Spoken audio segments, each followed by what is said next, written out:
This podcast is sponsored by Talkspace. You know when you're really stressed or not feeling so great about your life or about yourself? Talking to someone who understands can really help. But who is that person? How do you find them? Where do you even start? Talkspace. Talkspace makes it easy to get the support you need. With Talkspace, you can go online, answer a few questions about your preferences, and be matched with a therapist. And because you'll meet your therapist online, you don't have to take time off work or arrange childcare. You'll meet on your schedule, wherever you feel most at ease. If you're depressed, stressed, struggling with a relationship, or if you want some counseling for you and your partner, or just need a little extra one-on-one support, Talkspace is here for you. Plus, Talkspace works with most major insurers, and most insured members have a $0 copay. No insurance? No problem. Now get $80 off of your first month with promo code SPACE80 when you go to Talkspace.com. Match with a licensed therapist today at Talkspace.com. Save $80 with code SPACE80 at Talkspace.com.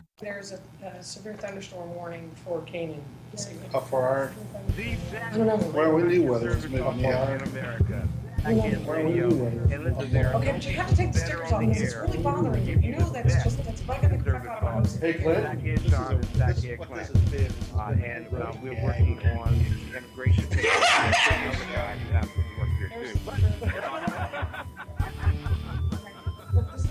For those who are tuning in around the world to the best late night Take the tags off. Tackheads Radio. The best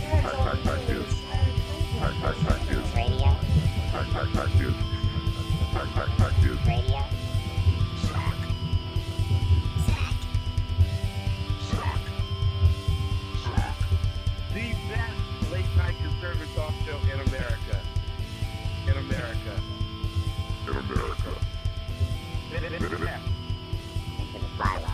And in this web was a large, I'm pretty sure it was the biggest spider I've ever seen. Hi, Clint. Clint. Clint. Clint. Oh, turn yourself up just a wee bit, buddy. Up, up.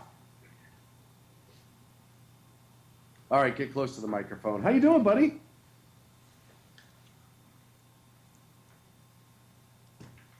Hello? Is this my good pal Sackhead Clint with the Sackheads?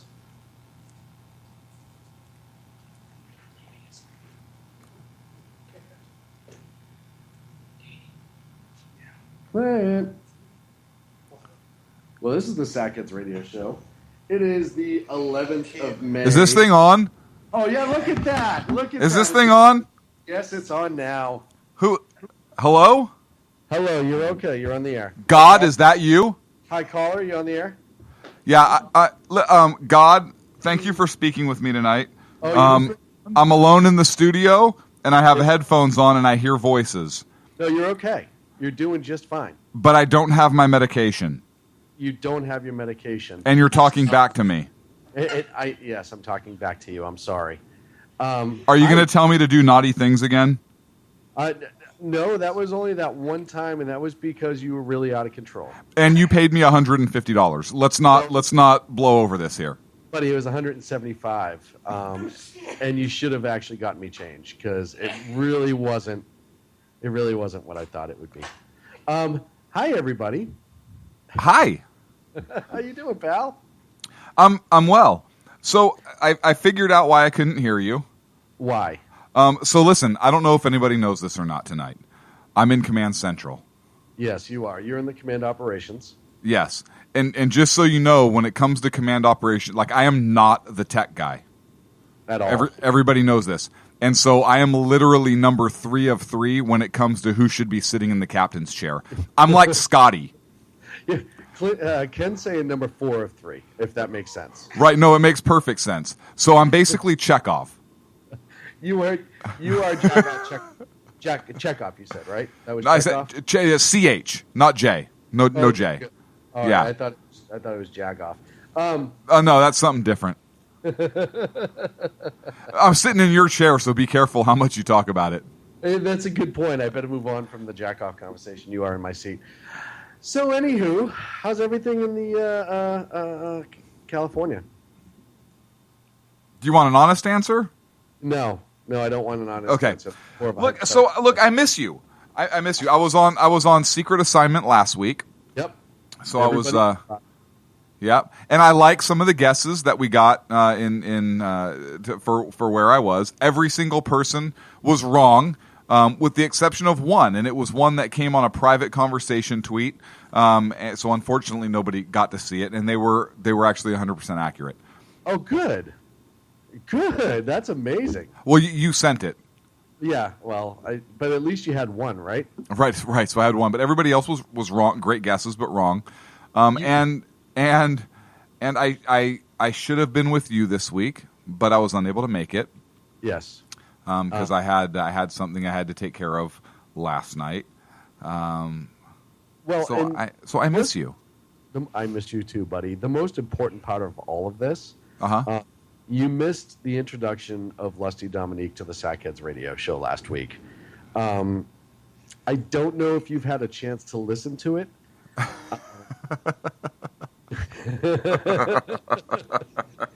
I'm going to say no. Only because you're only giggling.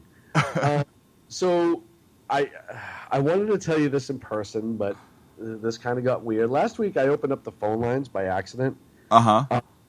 And We've talked about this, Sean. I know.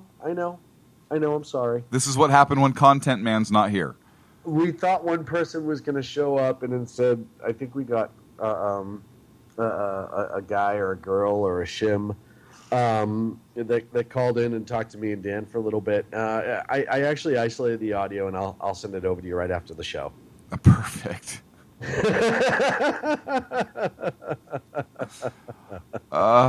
Perfect. Greetings, my friend, from the great state of Texas. We are in Dallas getting ready for the Texas State GOP convention coming up this weekend.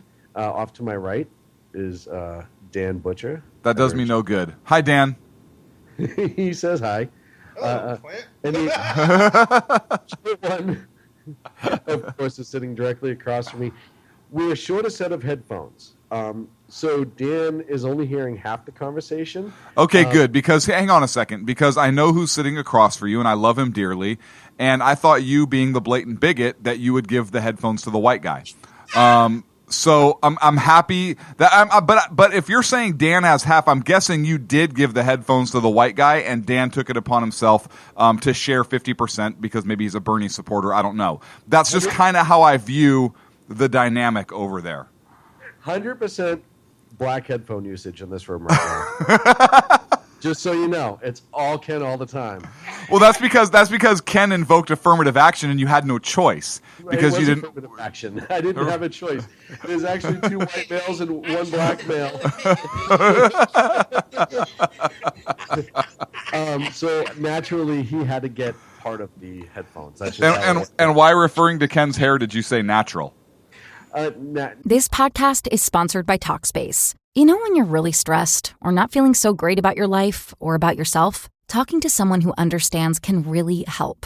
But who is that person? How do you find them? Where do you even start? Talkspace. Talkspace makes it easy to get the support you need. With Talkspace, you can go online, answer a few questions about your preferences, and be matched with a therapist. And because you'll meet your therapist online, you don't have to take time off work or arrange childcare. You'll meet on your schedule, wherever you feel most at ease. If you're depressed, stressed, struggling with a relationship, or if you want some counseling for you and your partner, or just need a little extra one-on-one support, Talkspace is here for you. Plus, Talkspace works with most major insurers, and most insured members have a $0 copay. No insurance? No problem. Now get $80 off of your first month with promo code SPACE80 when you go to Talkspace.com. Match with a licensed therapist today at Talkspace.com. Save $80 with code SPACE80 at Talkspace.com.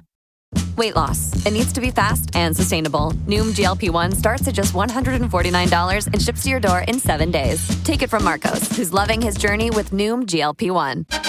I'm getting to where I want to be. I'm in such a good place right now, and I'm very confident that I'm going to be able to continue this weight loss, this journey, and really make a true lifestyle change. Don't believe it? Take it from Cam, who's gaining more confidence with Noom GLP-1. I really am starting to feel better. Like, I feel a lot lighter. I feel a lot happier. I feel a lot more confident. I just feel a lot more like myself. I don't feel so bogged down every day. $149 GLP-1s? Now that's Noom Smart. Noom, the smart way to lose weight. Get started with Noom GLP-1 at Noom.com. That's Noom.com. Real Noom users compensated to provide their story. Individual results may vary. Not all customers will medically qualify for prescription medications. Compounded medications are not reviewed by the FDA for safety, efficacy, or quality.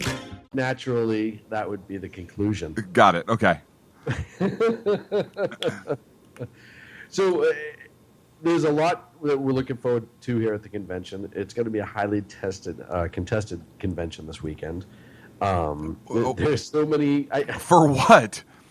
Well, first of all, there's that whole weird Donald Trump, Ted Cruz country thing. That'll be fun. Let's see. There's the whole. It was moved to Dallas, and now they have transgender bathrooms in Dallas. So there's going to be transgender bathrooms at the GOP state convention tomorrow. But nobody will use them. Oh no, I'm using them. Okay. Yes. Oh, that's right. You're from California. That's right. That's all you, and that's all you have to say. You have your media pass. Just say I'm from California, and they'll understand. Yeah, well, and I mean, honestly, Clint, and you can be honest with me because it's just you and I talking here. Oh yeah, no, it's just us. Just us. Fireside chat. Haven't you always wanted to know what they do in there? No, I know because I remember what I did when I was in junior high. It's just you and I talking, right, Sean? This is just you and I, yeah. Yeah, just us. I remember. Listen, remember the movie Porky's? That was my life in high school.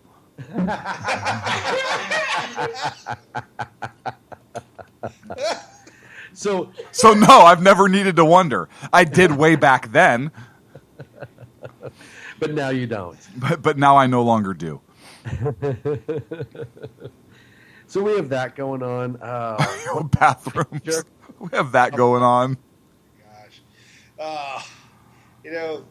we've got a really nasty race going between the two guys running for our GOP chair. That whole race is centered around the bathroom issue. Yeah. Wow. Well, why wouldn't it be, right? Exactly. Wow. It's just we have it's going to be kind of interesting to see because here for the first time we're going to have actual legal open carry here at the Texas convention. Concealed and open carry at the convention being allowed. I like what you said. For the first time, we're going to have legal open carry at the convention because everybody just freaking did it anyways. It's Texas. Yeah, no, he did stipulate this is the first time you right. legally at this convention. Exactly. Right. Not the first time it's happened, but the first time legally it's happened. I caught that. Well, you have to articulate these sort of things. And you know what? I can't wait for the news stories to break because with all those guns, they're probably all going to jump out of the holsters by themselves and start killing everybody. So the Democrats should be very happy about legal open carry at the Republican convention. Yeah, it's going to be like Yosemite Sam all over the place at this convention. Right. Into the air. It's going to be like Baghdad just after the Saddam's tower statue started to fall. Look, I can see it all now and all the headlines and everything. And if nobody draws their guns on purpose to shoot up into the air or shoot down so that it actually lifts them in the air like Yosemite Sam did, they're just going to jump out of the holster by themselves. So, no, I'm very curious to see what these headlines are going to be like. It's going to be a bloodbath at the convention, I'm sure, just because of the amount of guns that are going to be there. My gun's lazy. It's never jumped off the counter and got anybody. But in Texas, there's no such thing as a lazy gun, I'm sure. All guns are made equal. That's not true. Washington, you guys are allowed to carry paperweights, right? Yeah. That's good. That's cute. Well, it's going to be a political bloodbath because there's a lot of contention between the GOP. It's the first time they've had the log cabin, if you will, Republicans having a booth. Yes. And Clint, as you are more than well aware, the log cabin Republicans are the gay and homosexual gender version of the Republicans. Yep. I remember when in the California convention when we were first introduced to them, or when I was first introduced to them, and you were there. Everybody knew you by name, which I thought was, I mean, that's cool. Whatever. And they brought you in, and it was kind of like when Norm walked into the bar at Cheers. Everyone said, Norm! The sackheads walk into the Log Cabin Republican booth. Everybody's like, Sean! And high-fiving them and passing drinks. And they said, let's get him drunk again. Remember what he did last time? Which I thought was a little odd, but whatever. I don't judge. They all knew me at the California convention because I'm famous. That's the only reason. I have a radio show. You are famous in certain circles. Like the Blue Oyster Club, for example. Oyster Club?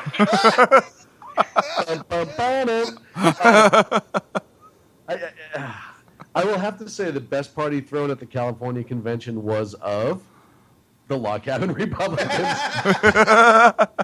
There was booze everywhere. It was a party. It was.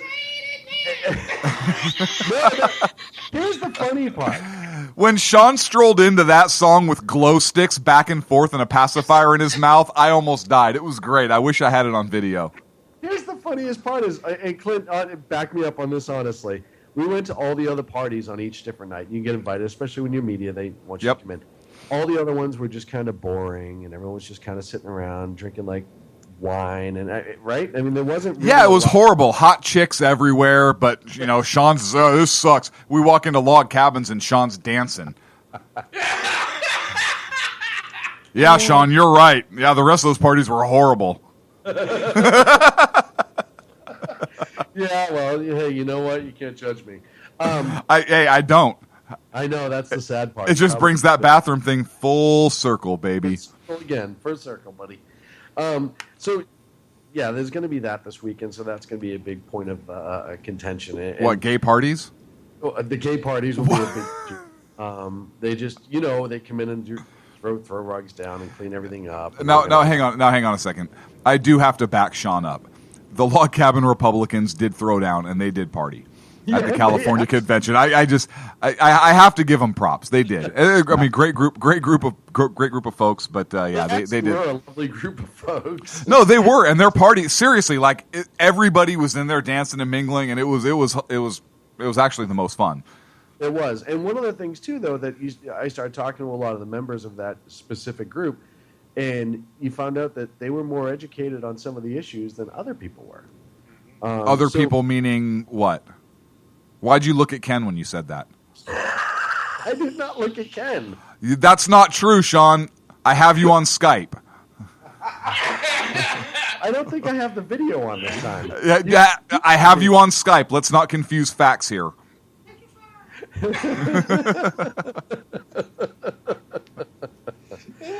This podcast is sponsored by Talkspace. When you're really stressed or not feeling so great about your life or about yourself, talking to someone who understands can really help. But who is that person? How do you find them? Where do you even start? Talkspace. Talkspace makes it easy to get the support you need. With Talkspace, you can go online, answer a few questions about your preferences, and be matched with a therapist. And because you'll meet your therapist online, you don't have to take time off work or arrange childcare. You'll meet on your schedule, wherever you feel most at ease. If you're depressed, stressed, struggling with a relationship, or if you want some counseling for you and your partner, or just need a little extra one-on-one support, Talkspace is here for you. Plus, Talkspace works with most major insurers, and most insured members have a $0 copay. No insurance? No problem. Now get $80 off of your first month with promo code SPACE80 when you go to Talkspace.com. Match with a licensed therapist today at Talkspace.com. Save $80 with code SPACE80 at Talkspace.com.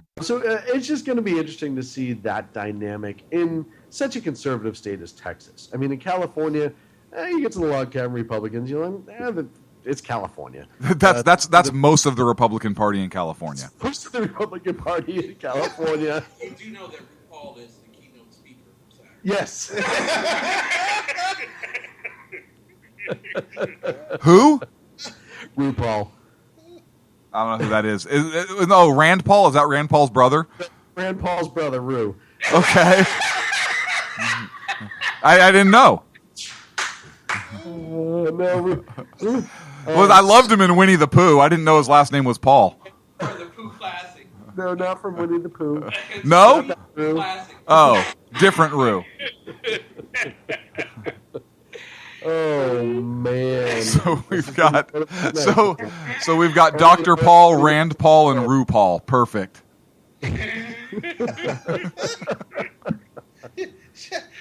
Shot is bright red.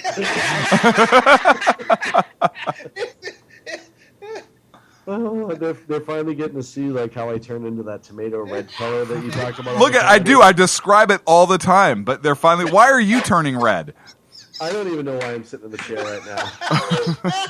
I don't even know why I'm sitting here right now. Dave Agador in the chat room says there's some German websites that Winnie the Pooh means something totally different. So I don't know those websites. Wait, how does Ag know this? He's blind. I know he's blind, but he figured it out somehow. And how do you do that by Braille? And if that's in the title, I don't want to know. Be careful what you feel. Yeah. Right. I think it's funny that I'm the blatant bigot. You're the first one to throw down things against blind people. Anyhow. Look, I made an observation. Is the man blind or not? You can't. Yeah. Facts have nothing to do with this. Highly insensitive. He just has no emotion.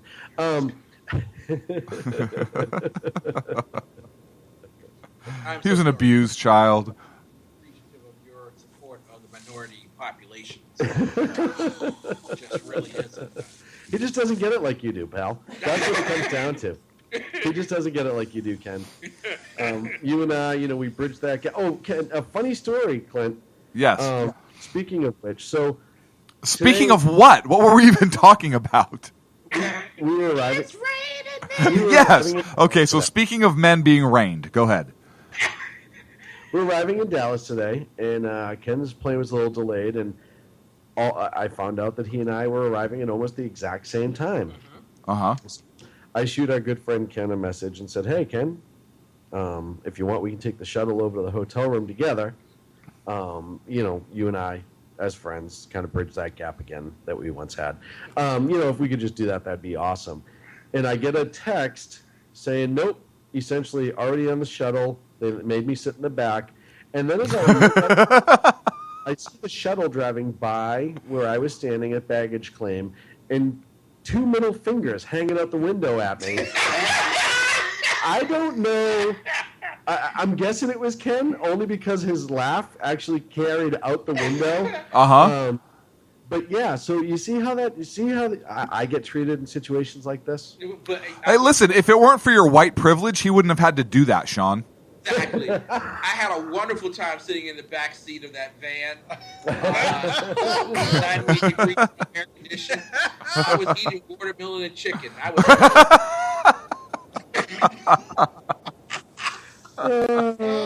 You people really love me. Yeah, the funny part is as I was going by on the train and the van was pulled over, I waved back. Hi, buddy. Hey, did you yell out, "Officer, he stole my wallet"? This officer, that looks just like the man who took my wallet. He looks like the guy who's done all the crimes today. He's been busy. We have to give Sean credit that he did leave his hood at home this time. But not the Billy Club. Oh, man. What's up with the water hose, man? So, I'm just warning you now, Clint. It's only a matter of time before the hotel comes up and tells us to be quiet. That's because this has been going on for 3 straight hours. Wait, I thought you guys were at the studio or at your studio at the convention. You guys were in a hotel room? Yes. All 3 of you together. I just want to point something out. You 3 were in a hotel room together singing "It's Raining Men." That's all I want to say. No, and you can never deny it. No, also we sang "I Will Survive." Yeah, you also did sing "I Will Survive." Way to help that, Ken. Yeah. No, that's pretty awesome. Come on, somebody say you have baby oil. Somebody say you have baby oil, please. Excuse me. We don't use baby oils. We use Oh wait, Aloe. what? Perfect. Hey, Ken, per Ken. I think Ken's slightly confused. With the look on Sean's face, you would have thought Lusty Dominique just walked in the room. Who's read the camera for this? Hey, Ken. Ken's answering a question you're not asking. That is so awesome. This. Listen, guys, I love all of you guys, but I'm kind of happy I'm not there because I can deny this. We do miss you, because nothing would really round out this group than you. I'm just saying. Square peg, circle. Wait, no. Can we get into some topics? We have 5 minutes left before the break. Why would we have a 30-minute general jackassery section? Are you kidding me? We totally just did 30 minutes of general jackassery. Well, then let's continue. So if Sean and I had our shirts off and we hugged and we rapidly pulled apart, would it sound like Velcro? It would sound like Velcro. Ask us how we know this. Oh, man. This is... poor Mary's never going to let Ken come hang out That's with not true, because in 2 months, we're going to be at Freedom Fest. I know. We're going to do this all again. And we're all going to be together. Yes. And there may be baby oil. And there may be baby oil. That's right. Or aloe. Ken says... Ken uses aloe. Who is Al-O, anyways? Who is Al-O? Al-O is a personal friend of... Is that Ken's stage name? He's the guy that when Ken needs a little something, like, you know, that you can't normally just walk into a store and get it, he goes to Al-O, and Al-O hooks him up. Not a problem. That's his tagline. Al-O, not a problem. Al-O, not a problem. And he walks like Huggy Bear. So I don't know. Do you like the goldfish? Yes, I love the goldfish. It's one of the best movies ever is I'm Gonna Get You, Sucker. I love that. Oh my god. I think I chose the wrong profession. Oh, by the way, Mrs. Butcher's here, and she has to deal with us. Mrs. Biggs isn't here. Oh my goodness. Please. Yes. No, she is going to need a lot of alcohol by the time this week is out. Because you picture me, only less mature, and you have Ken. Hang on a second. I picture you out in the sun for 40 days straight and less mature, and you have Ken. And Ken's naturally out in the sun for 40 days. Ken is naturally out in the sun for 40 days. He looks marvelous. I don't care what anyone says. The man looks amazing. I don't know how... Especially with that Dallas Cowboys hat on. Yeah. Oh. Whoa. No. Yes, outed on the air, outed. So, yes, sorry. Wow. We got gifts from Ken, who arrived with our Washington Redskins hat and balls for Dan. What? Did you just say Redskin balls? I actually just made Ken walk away with that. Redskins balls. What? I don't know what the problem is.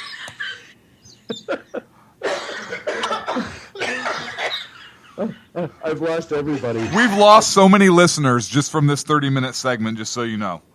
Here's the most amazing part about this. I actually got Ken to get up and walk away. He was laughing so hard. And he still is. Only because of 3 words. Red, skin, balls. Footballs. Yeah. He brought us footballs, Clint. I know. I don't understand why everybody's having a hard time with this. I don't know why everyone is having a hard time with this either. It's because they're children. I think that's what it is. They just don't know how to... we're trying to get to topics. I'm trying to tell a sweet story where our good friend brought us some nice gifts from his homeland. His homeland? His homeland. Really? They do need to be inflated. And then in return, Dan and Jane got him a nice Dallas Cowboys hat that he is wearing right now.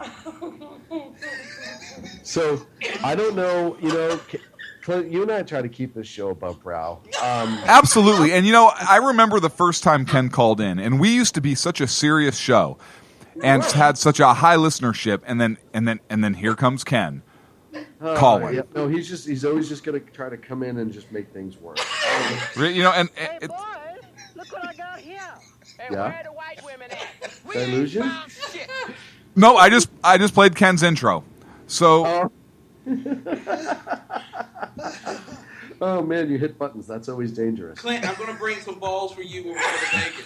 hey, if you bring some balls for me, I will play with them. I will play with some balls. I'll be throwing them in the air. I'll hold them in my hands the whole time. Yeah. They will come directly from a transgender bathroom. Hey, I'm not scared. I'm not scared because I'm not a hater. God help us all. We're up against a break. Topics. And when we come back, we might actually discuss a few topics. Look. When we come back, I want to get to the State Department facing some questions over these missing tape, and about them. Basically, the White House president aide who basically says he manipulated social media. And after that story, in a completely unrelated note, I want to get to Facebook and their leftist slant as well. All that and more here on this. Yes, it was. All that and more on the Sackheads radio show where half of us is live in Dallas. We're going to go take care of our balls real quick. We'll be back after this. Conservative media done right. You're listening to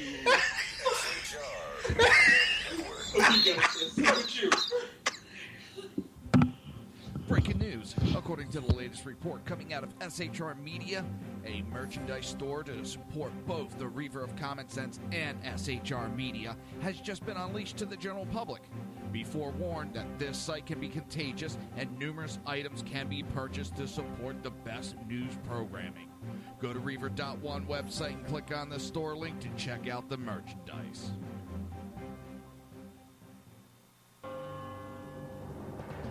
Hello, I'm Matt, a student at Hillsdale College. Here is Hillsdale President Larry Arnn on the continuing relevance of the Constitution. Many argue today that the Constitution is outdated because it addresses problems peculiar to the 18th century. Some parts of the Constitution do read rather quaintly. Consider the injunction against titles of nobility in Article 1, Section 9 of the Constitution. But is that so outdated? The purpose of the injunction is to prevent the government granting special privileges to some for partisan reasons. This strikes at the heart of the rule of law. The crony capitalism so common today is a place where the government bestows favors and tax dollars on some businesses to give them a leg up over others. This is exactly the kind of thing the Constitution was meant to prohibit. The Constitution is not so outdated after all. This Constitution Minute was brought to you by Hillsdale College. To join the national conversation on the Constitution, go to constitutionminute.com. Times are dark. The people misled by corrupt politicians, lied to by establishment media, and deceived by the false messages of Islam. A nation in confusion needs a guide. It needs a man with a cane. I'm Dave Milner. Join me on Spreaker, SHR Media, High Plains Talk Radio, Live Rebooting Liberty, and YouTube for a unique brand of commentary on the unpleasant blind guy. Because truth is not always pleasant. In a world controlled by corrupt politicians. You got a business. You didn't build that. A team of ordinary men emerge from the ashes to give voice to the voiceless and hope to the hopeless. This podcast is sponsored by Talkspace. You know when you're really stressed or not feeling so great about your life or about yourself? Talking to someone who understands can really help. But who is that person? How do you find them? Where do you even start? Talkspace. Talkspace makes it easy to get the support you need. With Talkspace, you can go online, answer a few questions about your preferences, and be matched with a therapist. And because you'll meet your therapist online, you don't have to take time off work or arrange childcare. You'll meet on your schedule, wherever you feel most at ease. If you're depressed, stressed, struggling with a relationship, or if you want some counseling for you and your partner, or just need a little extra one-on-one support, Talkspace is here for you. Plus, Talkspace works with most major insurers, and most insured members have a $0 copay. No insurance? No problem. Now get $80 off of your first month with promo code SPACE80 when you go to Talkspace.com. Match with a licensed therapist today at Talkspace.com. Save $80 with code SPACE80 at Talkspace.com. Sackhead Sean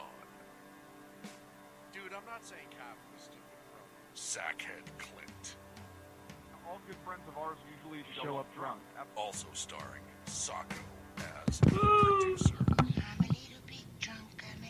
Does she want to know you're here? No, she thinks I want to get milk. I'll be back in a bit. Get the cigarettes, babe. You're back. On SHRmedia.com. It shouldn't be.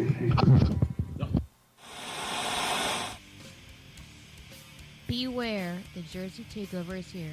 Every Monday through Friday, 11 a.m. to 1 p.m. Eastern Standard Time. You can catch the Reaver of Common Sense show, hosted by Jersey Joe, right here on SHRmedia.com and HighPlainsDailyNews.com. Only Jersey can deliver hell like no one else, so consider this your fair warning.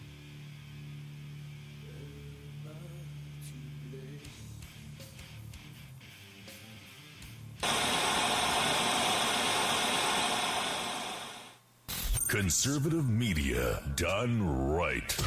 You're listening to the SHR Media Network.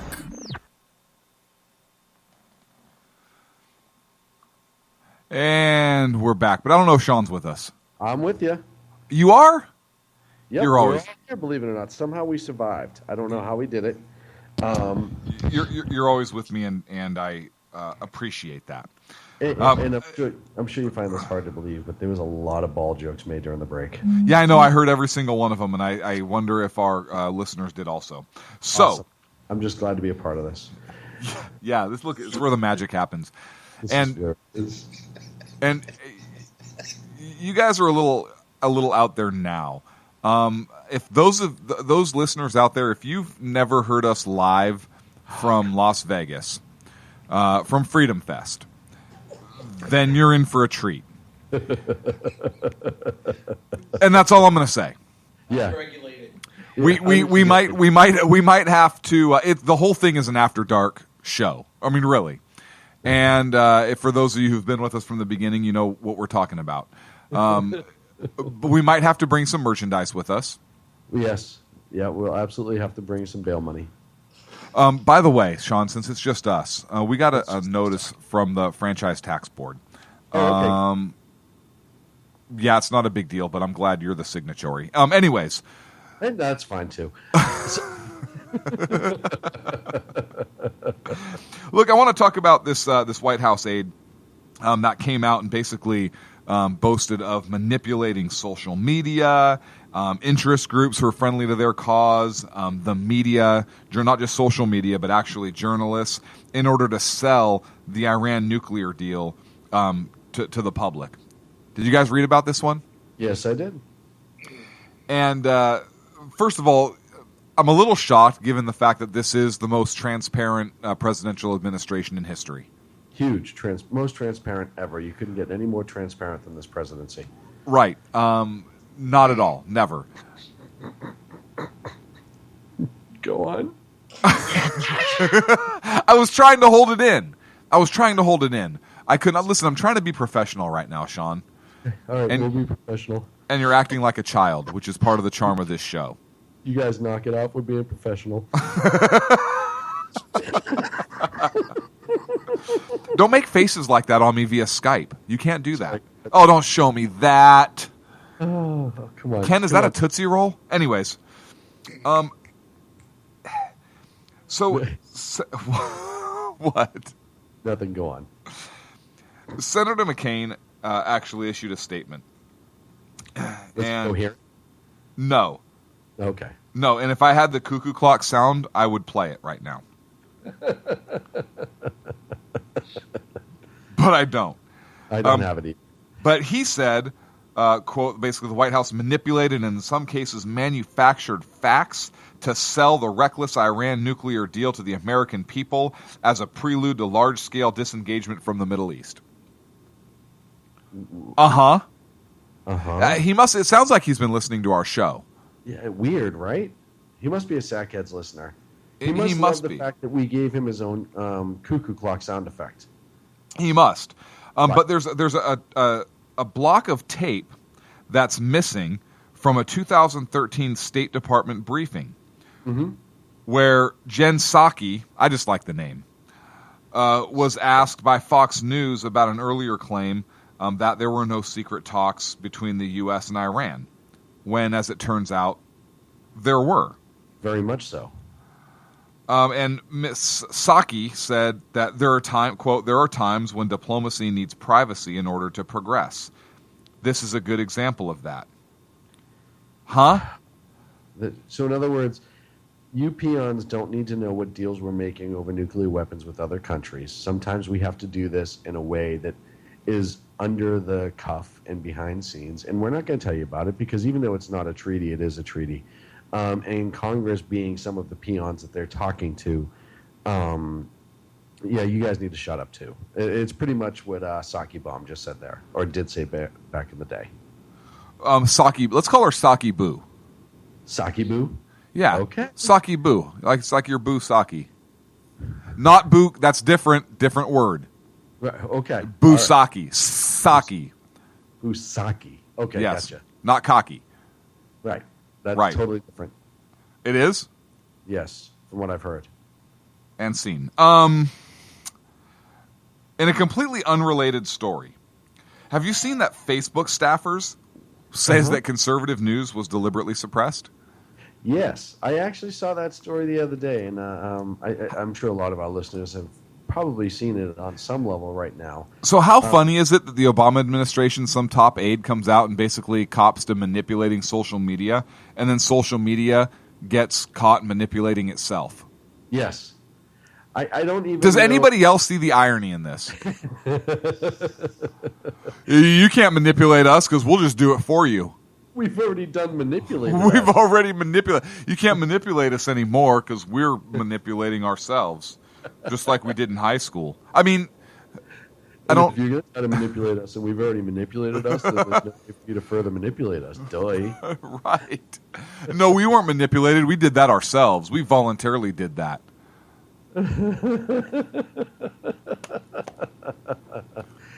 But it does sum up a lot of things, doesn't it? And we've talked for years in our circles and on the air how some conservative messages are getting lost in social media and media in general, obviously. Yeah, not lost, just straight up suppressed. Well, right, straight up suppressed. You're 100% correct. And you go back to the president promising the most transparent administrative ever. Doesn't matter. But it's ever in the history of everything. Of everything. The most transparent president in the history of everything. Of everything. It was really quickly seen that it was not going to be like that. What was it, 3-4 months into his presidency, he passed that Secret Service passed the rule that you couldn't protest the president within 500 feet or something like that, in which we said at the time, that's not a safety concern as much as it is a concern of his image. He doesn't want people protesting him with signs in the background as he's in a public place or something like that. It's a First Amendment concern.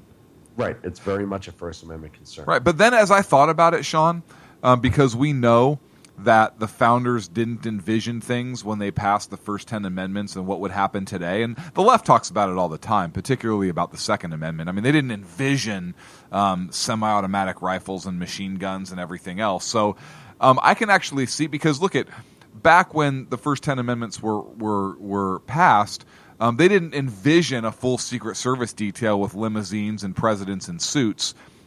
So I can see how this rule makes sense now and doesn't suppress the First Amendment. It doesn't, huh? Right? No, because they didn't envision Secret Service guys with earpieces and radio communications. So those guys could make the rules because back then the First Amendment certainly didn't prohibit them from making those rules because they didn't exist, nor could they have foreseen that those types of people would exist in government. It's kind of like how we have to be careful because we don't have a First Amendment right because our founders never envisioned computers and microphones and headphones. So much in the same way that the Second Amendment needs to be suppressed because our founders didn't envision technology growing. We have to be careful with our First Amendment because it doesn't apply to us anymore. And furthermore, we live in California. We're really screwed because the 10th Amendment didn't apply to a state that didn't exist when it was ratified. Come on, Sean. I don't know what the hell I was thinking, but you're right. That's perfect leftist logic right there. I defy you as a liberal to poke holes in that logic. Dan, I'm going to propose this question to you. I'm going to use the 10th Amendment. That was the best one ever. Based on, Clint just brought this up, and I know you can't hear, so I'm going to bridge this for you. Essentially, based on liberal logic of, like, let's say the Second Amendment, they didn't envision the type of weapons that we had today, so it shouldn't cover, because back in the day it was just muskets. And you roll this forward into, say, the 10th Amendment. Should the 10th Amendment apply to the state of California because it was not a state when the 10th Amendment was added to the Constitution?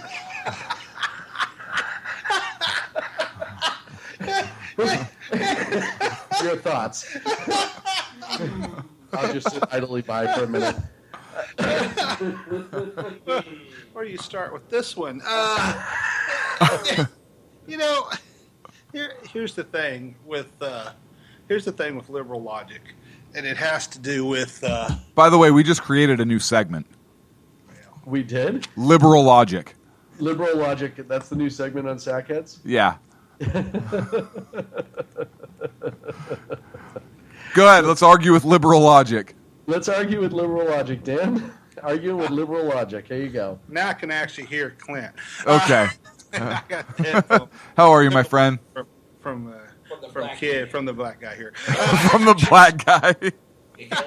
Hey, why'd you clean him first? That's not very professional. I tell you. I'm sorry. It just doesn't end here. Here's the whole thing with liberals and with the Constitution in general is they just choose to ignore it. They believe they don't believe it exists anymore. No, it does, but only to things that were applied back then. For example, like I told Sean, look, our First Amendment we have to be very careful with because they didn't envision microphones and computers and interwebs. And so our First Amendment's probably not protected per liberal logic, and particularly since we live out in California, where we know the 10th Amendment doesn't apply, and since the whole Constitution wasn't ratified when California was a state, I'm pretty sure the whole thing doesn't apply to us anymore.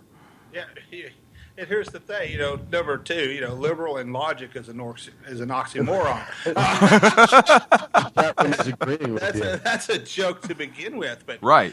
But here's the whole thing, and you bring up a good point, and this goes back to a lot of the stuff, we were joking around a lot on Ken's show tonight, but had a lot of serious discussion about a lot of the same issues facing our country today.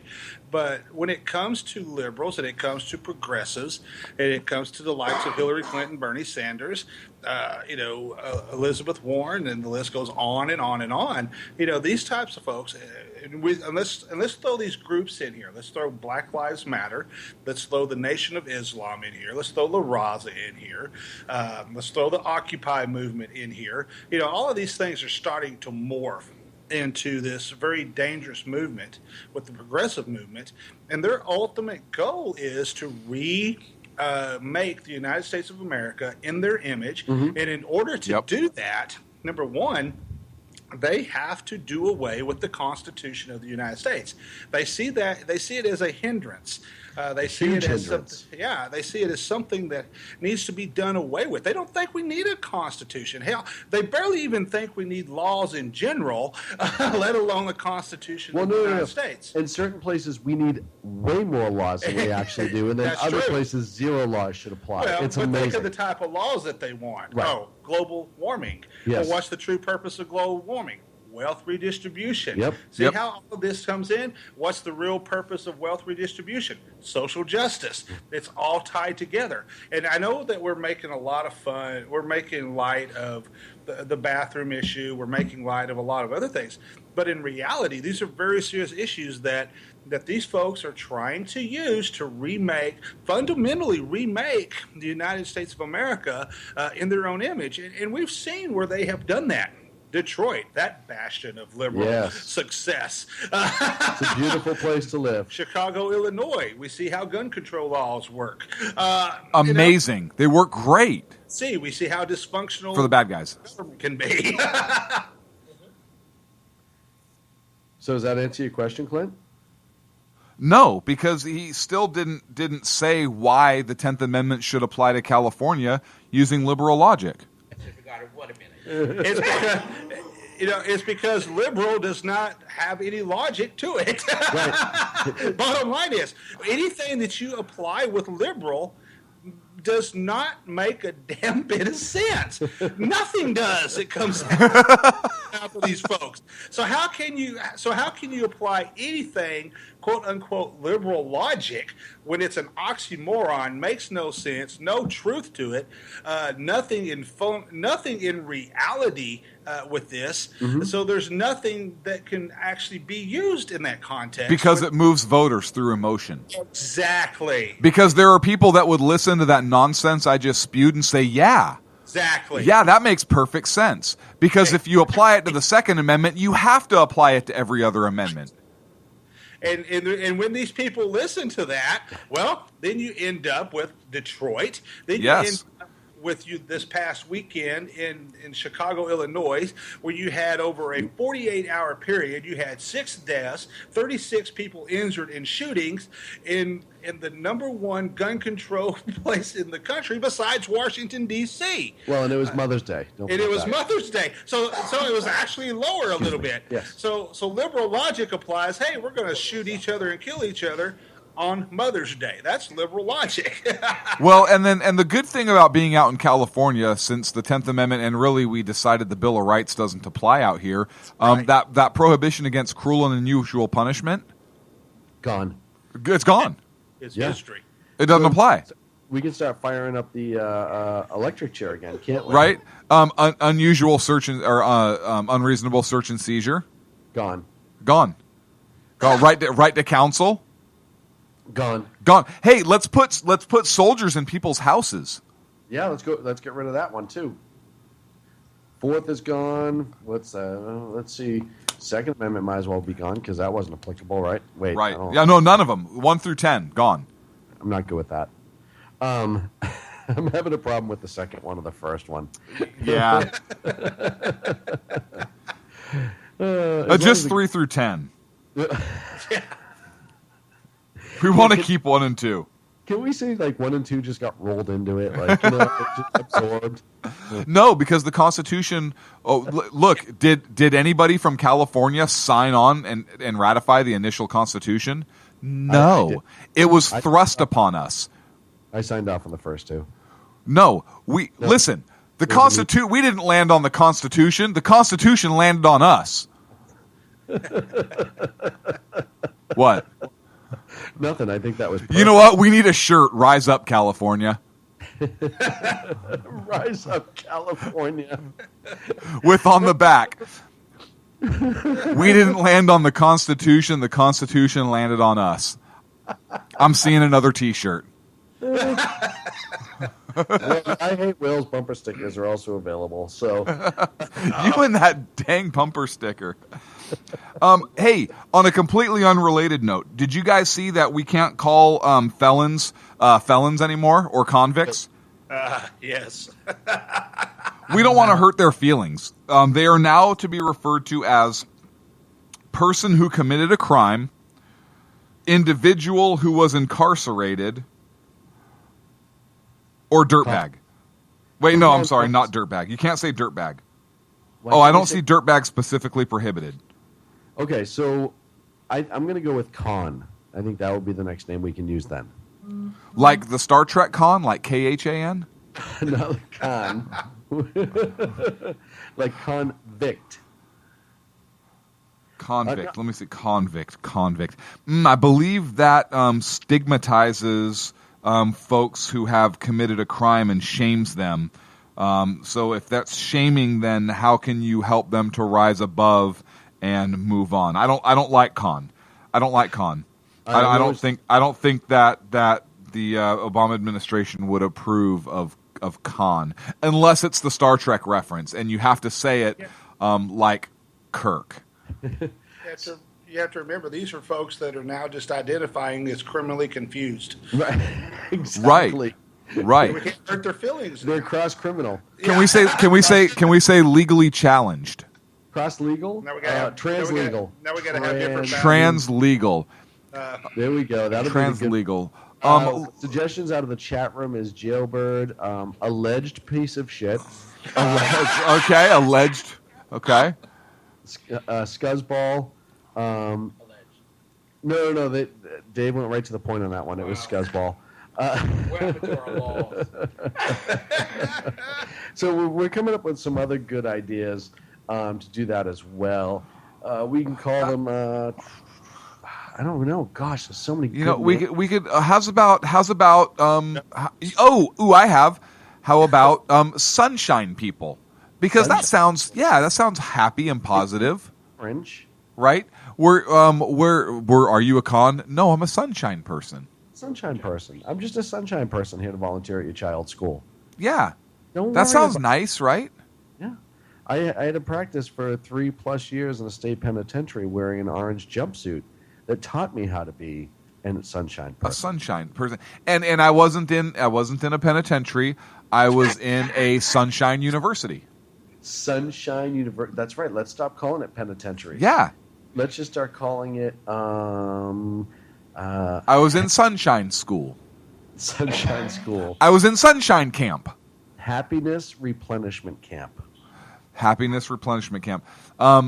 Value camp. Prepackaged pricks is what Hagedorn wants to call them. La cucarachas. Yeah, but that's only for the Hispanic ones, Mary. The white people, I don't think are going to go for that one. I think they should, just because it'd be funny.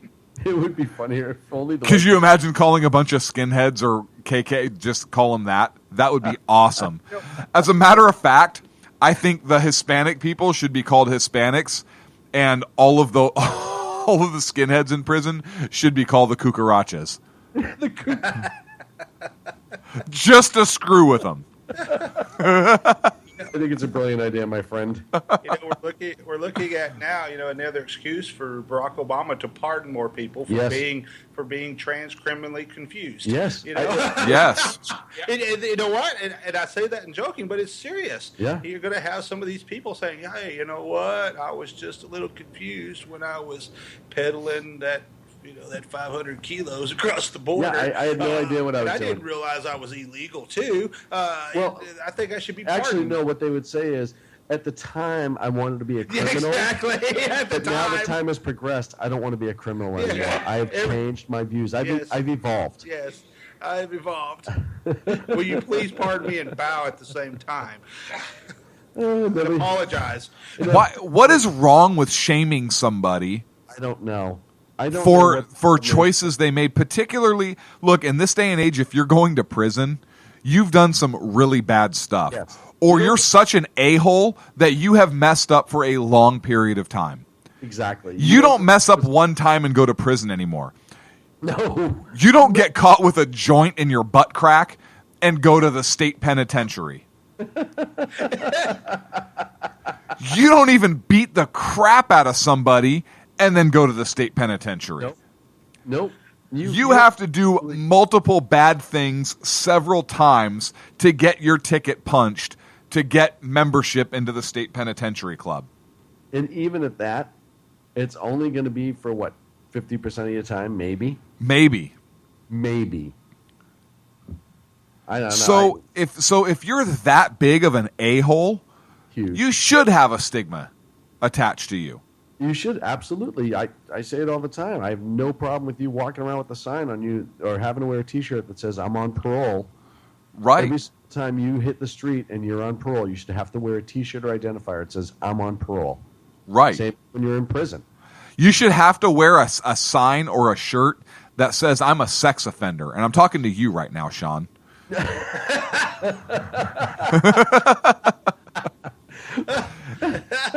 Could you think about it as a condition of your parole or probation? You have to wear a shirt that says, "I'm a sex offender," and it has to be bright pink so that everybody can identify you. And if you are caught near a school or out in public without that brightly colored "I'm a sex offender" shirt on, then it's a violation of your probation or parole, and you immediately go back to jail or prison. I think that's a brilliant idea. I think you're nailing it. I don't know. I'll tell you right now, Clint. I don't know how you haven't made this go mainstream, but we need to work on that right away. We need a bright pink. No, nobody would ever wear it. We would never sell any of them. We never sell any of them. But no, think about it. Could you imagine if parents were near a playground and you see somebody in a shirt like that because they're required to wear it? How much safer would our kids be? Absolutely. Or when they're walking into the restroom that they identify with. Right. You would absolutely be able to know who they were because they were required by law. Absolutely. If they don't wear it, additional 5-year mandatory and immediate 100% served. I think we need to put this proposition on the ballot. Let's put this proposition on the ballot. November. You know what? No, let's get a White House. Let's get a petition to the White House. Whitehouse.org, the petition Yes. site? All right, let's work on that. You know what? Here's funny about this is I think you'll get more people signing on to that than you actually would be shocked. I really do. Because here's the thing. The liberals in power use this I care about prisoner things is a sham. We all know it. It's because they're trying to save money and cut them out into the street and hope. They're literally rolling the dice on public safety that these people won't do bad things again. Mm-hmm. That's what it comes down to. Yeah. So, no, I bet you could get some real liberals to sign on to this, too, and be like, yeah, I think sex offenders should. Yeah, absolutely. Anyone who has a child will probably agree with the whole bright T-shirt thing. Why would And you have to wear it anytime you're out in public. Like you step out on your front porch to get the newspaper, you shall have that on. I don't care if you're getting married, you have to have it on over your tuxedo. Right. Yes, you have to wear it as your outermost garment. And I mean, you can have sweatshirts, jackets, whatever your outermost garment is, it has to be that bright pink color. And if it's raining and you wear an umbrella or you have an umbrella, that umbrella has to also be that. I also propose that if they have a motor vehicle, you have to have a speaker on it, much like an ice cream van. Right. Only it's playing It's Raining Men the entire time. Sean, you already have that. we're up against a break.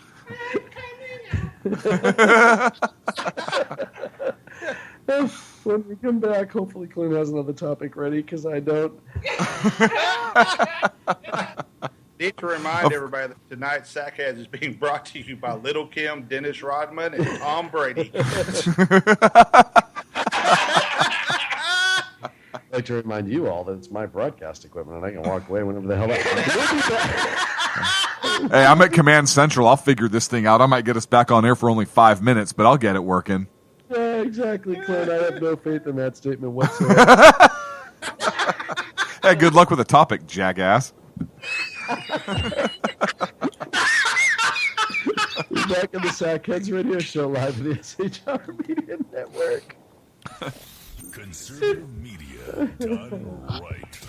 You're listening to the SHR Media Network.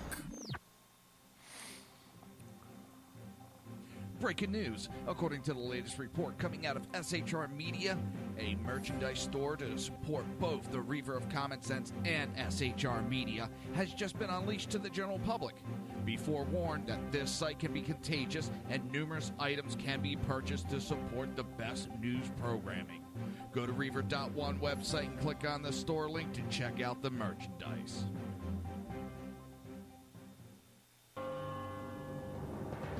Hello, I'm Matt, a student at Hillsdale College. Here is Hillsdale President Larry Arnn on the continuing relevance of the Constitution. Many argue today that the Constitution is outdated because it addresses problems peculiar to the 18th century. Some parts of the Constitution do read rather quaintly. Consider the injunction against titles of nobility in Article 1, Section 9 of the Constitution. But is that so outdated? The purpose of the injunction is to prevent the government granting special privileges to some for partisan reasons. This strikes at the heart of the rule of law. The crony capitalism so common today is a place where the government bestows favors and tax dollars on some businesses to give them a leg up over others. This is exactly the kind of thing the Constitution was meant to prohibit. The Constitution is not so outdated after all. This Constitution Minute was brought to you by Hillsdale College. To join the national conversation on the Constitution, go to constitutionminute.com. Times are dark. The people misled by corrupt politicians, lied to by establishment media, and deceived by the false messages of Islam. A nation in confusion needs a guide. It needs a man with a cane. I'm Dave Milner. Join me on Spreaker, SHR Media, High Plains Talk Radio, Live Rebooting Liberty, and YouTube for a unique brand of commentary on the unpleasant blind guy. Because truth is not always pleasant. In a world controlled by corrupt politicians, You got a business. That you didn't build that. a team of ordinary men emerge from the ashes to give voice to the voiceless and hope to the hopeless. Sackhead Sean. Dude, I'm not saying cop for the stupid bro. Sackhead Clint.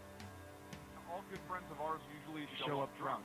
Also starring Sacco as the producer. I'm a little bit drunk, cause I'm drinking. They are the Sackheads Radio Show. Every Wednesday at 8 p.m. Pacific on shrmedia.com.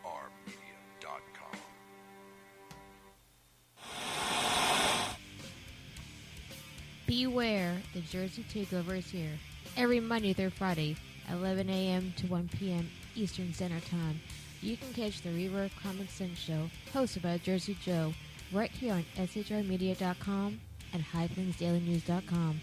Only Jersey can deliver hell like no one else, so consider this your fair warning.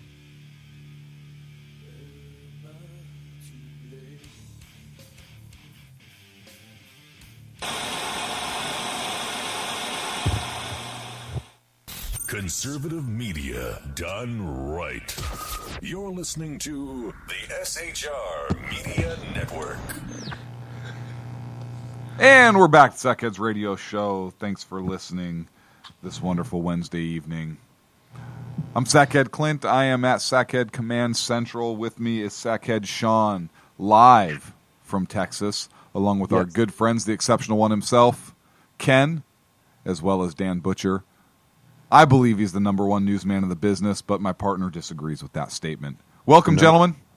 He's the second best newsman in the business. I don't care what anyone says. But, hey, listen. You know what? There's nothing wrong. It's the silver medal of the news business, and there's nothing wrong with that. You can hold your head up high. Hey, I do have a question to ask you, Sean, since I haven't really talked to you much this week, and I know we're still on a break, so nobody else will hear this but us boys just talking. We're back from the break. No, we're not back from the break, so I'm glad it's just you and I now about to talk. Just guys chatting. Hey, whatever happened to that fundraiser we were going to do for narcolepsy? The narcolepsy fundraiser? I don't know. Right. Because we know it's a condition that affects those that are near and dear to us. Yes, absolutely. And it's one of those things, we'll have to work on it. But we'll. You finally put it to bed. We were going to put it to bed. We were going to put it to bed. But it's still talking. So narcolepsy to bed. That should be the tagline for it. Put narcolepsy to bed. That's another shirt. Yes, that is another shirt. Put narcolepsy to bed. SHR Media.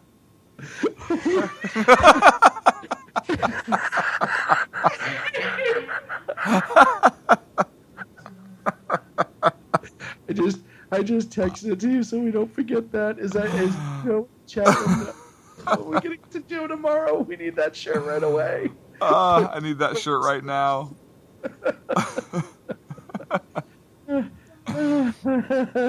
Oh, wow. Put narcolepsy to bed. Listen to SHR Media. I think that's a great one. Put narcolepsy to bed. All right. Can't make it to their bed. Wow. Poor people fall asleep in random locations. Wow. Put narcolepsy to bed. Finally. Join SHR Media and High Plains Pundit as we try to find a cure for narcolepsy. I could do the whole commercial. We need to record one when you get back. Look, I want to talk a little bit about if our esteemed colleagues there with you in Texas are so inclined to discuss this. Jeb Bush and Lindsey Graham refusing to back Trump, Yes. even though they signed a pledge. And look, John Kasich signed the pledge too, and he hasn't. I don't think he's supported Trump yet. And they've all said prior to that, we'll support the Republican nominee, even if it's Donald Trump. Yes. You remember that whole bit during the debates, and even in subsequent follow-up interviews, they all said they would. Now these guys are going back on their word. I'm not a huge Jeb Bush fan, anyways. Never been. Certainly not a big Lindsey Graham fan. Not a big John Kasich fan. But the fact that these guys. I wasn't a huge Donald Trump fan. There were certainly some things I liked about him. There were some things that I didn't.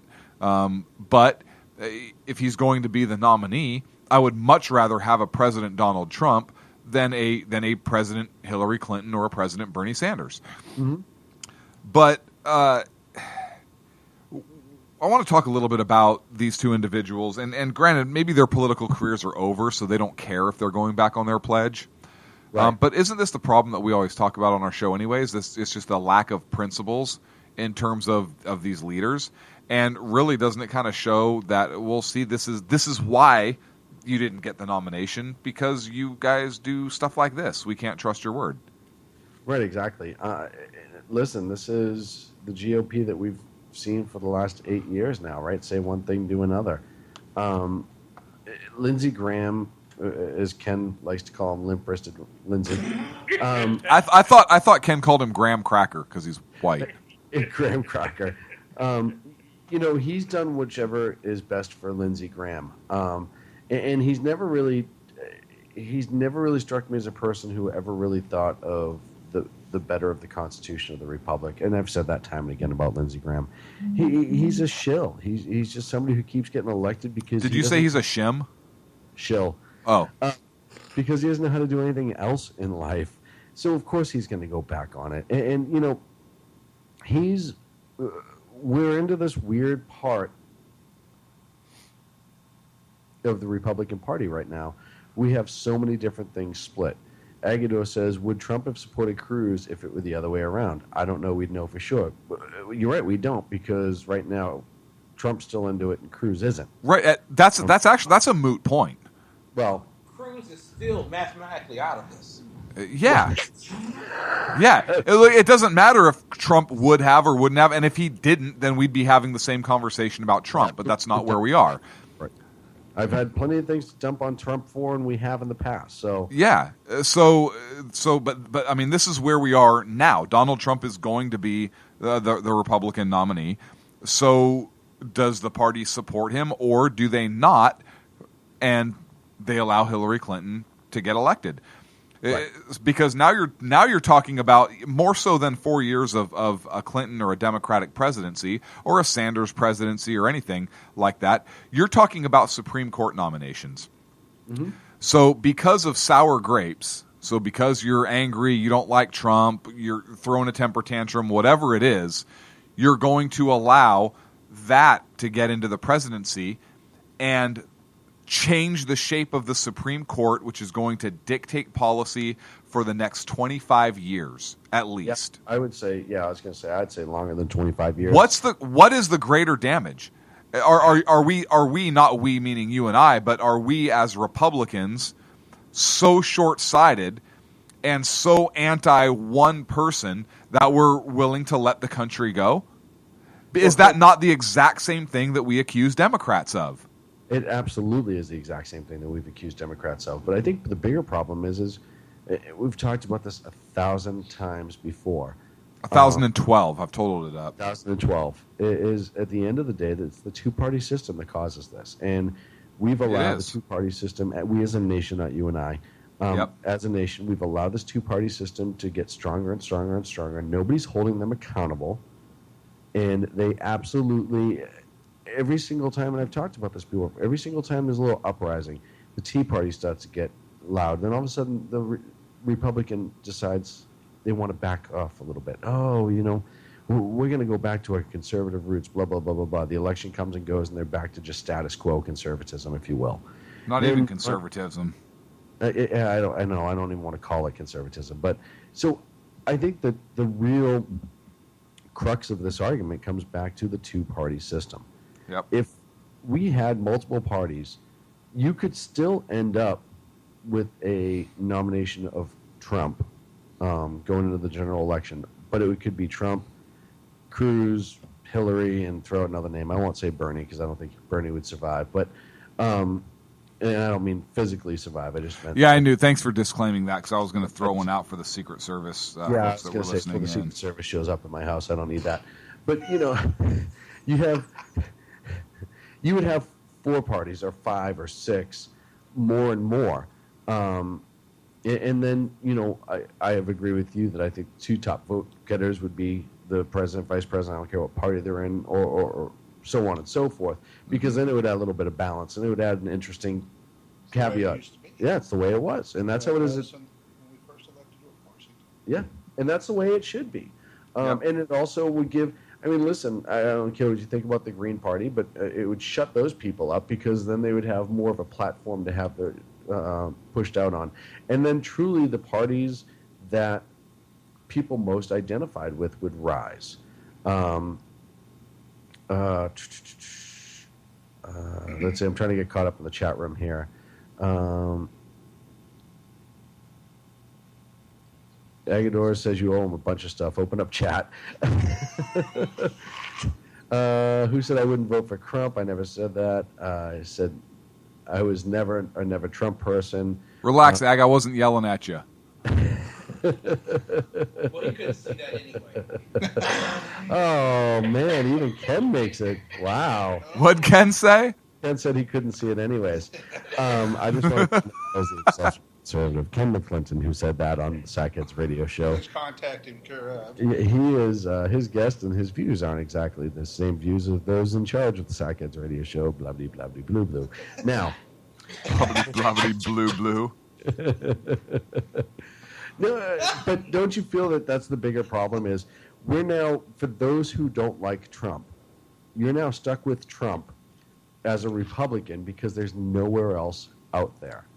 The Libertarian Party is starting to pick up, as Agador has pointed out, and it's picked up more and more over the last couple of years. I think that if you started splitting these 2 parties up more, you'd actually have a more traditional blue dog Democrat party versus the progressive socialism insanity party that we have right now. You could have the batshit crazy party. Oh, that's the Democrat. That's the Sackhead Party.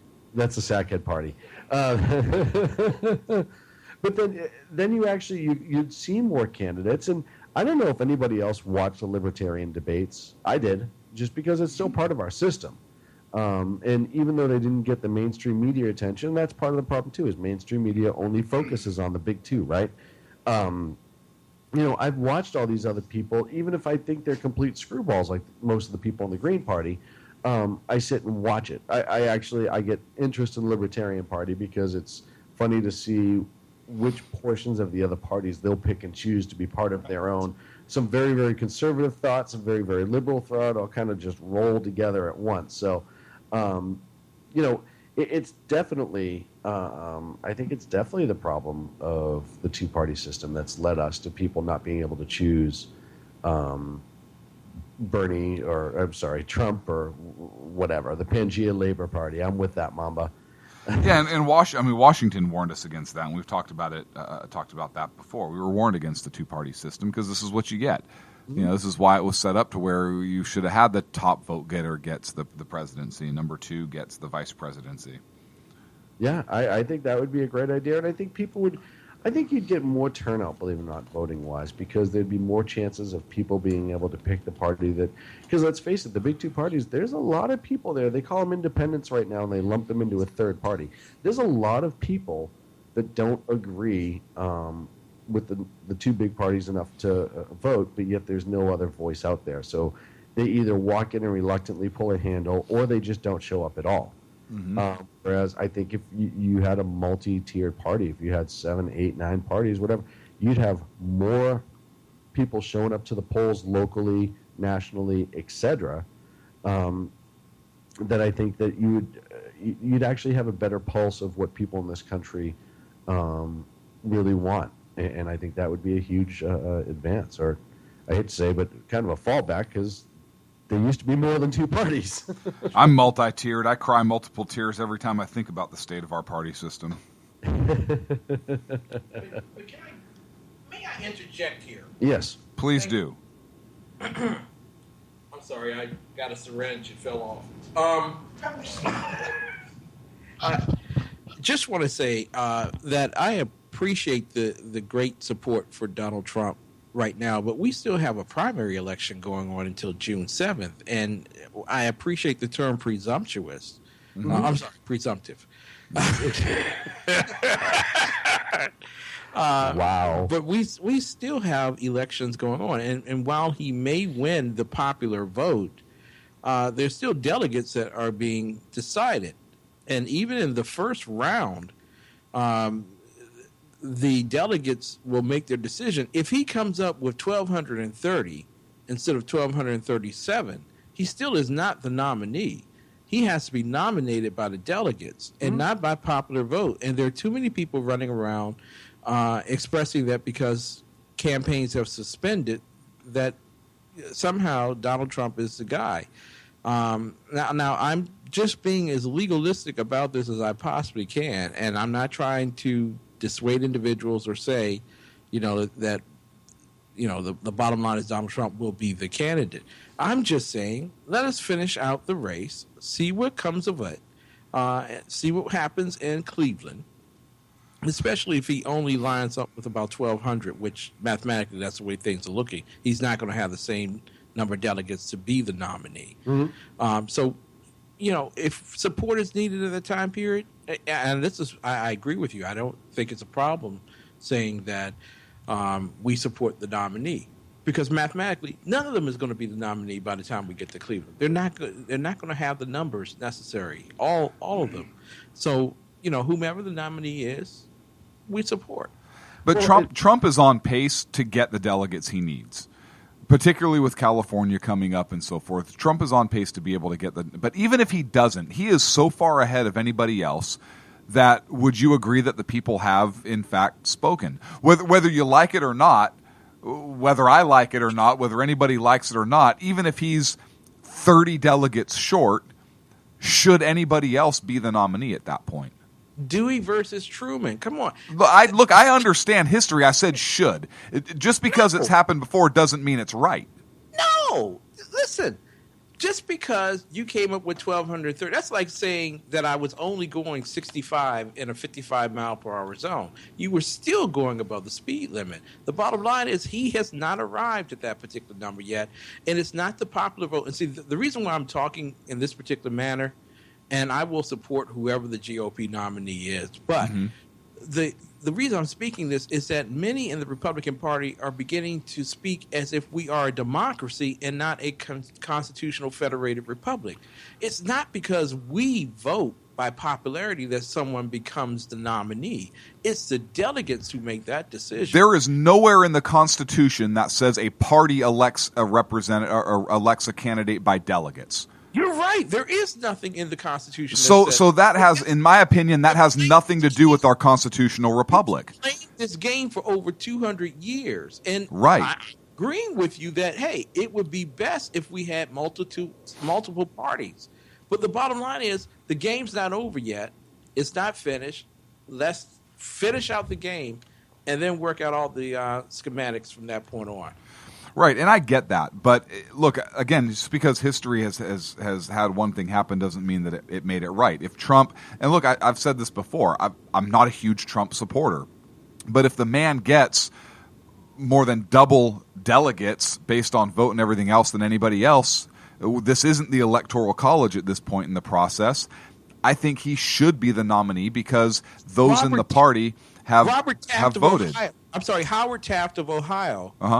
No, it was Robert Taft of Ohio.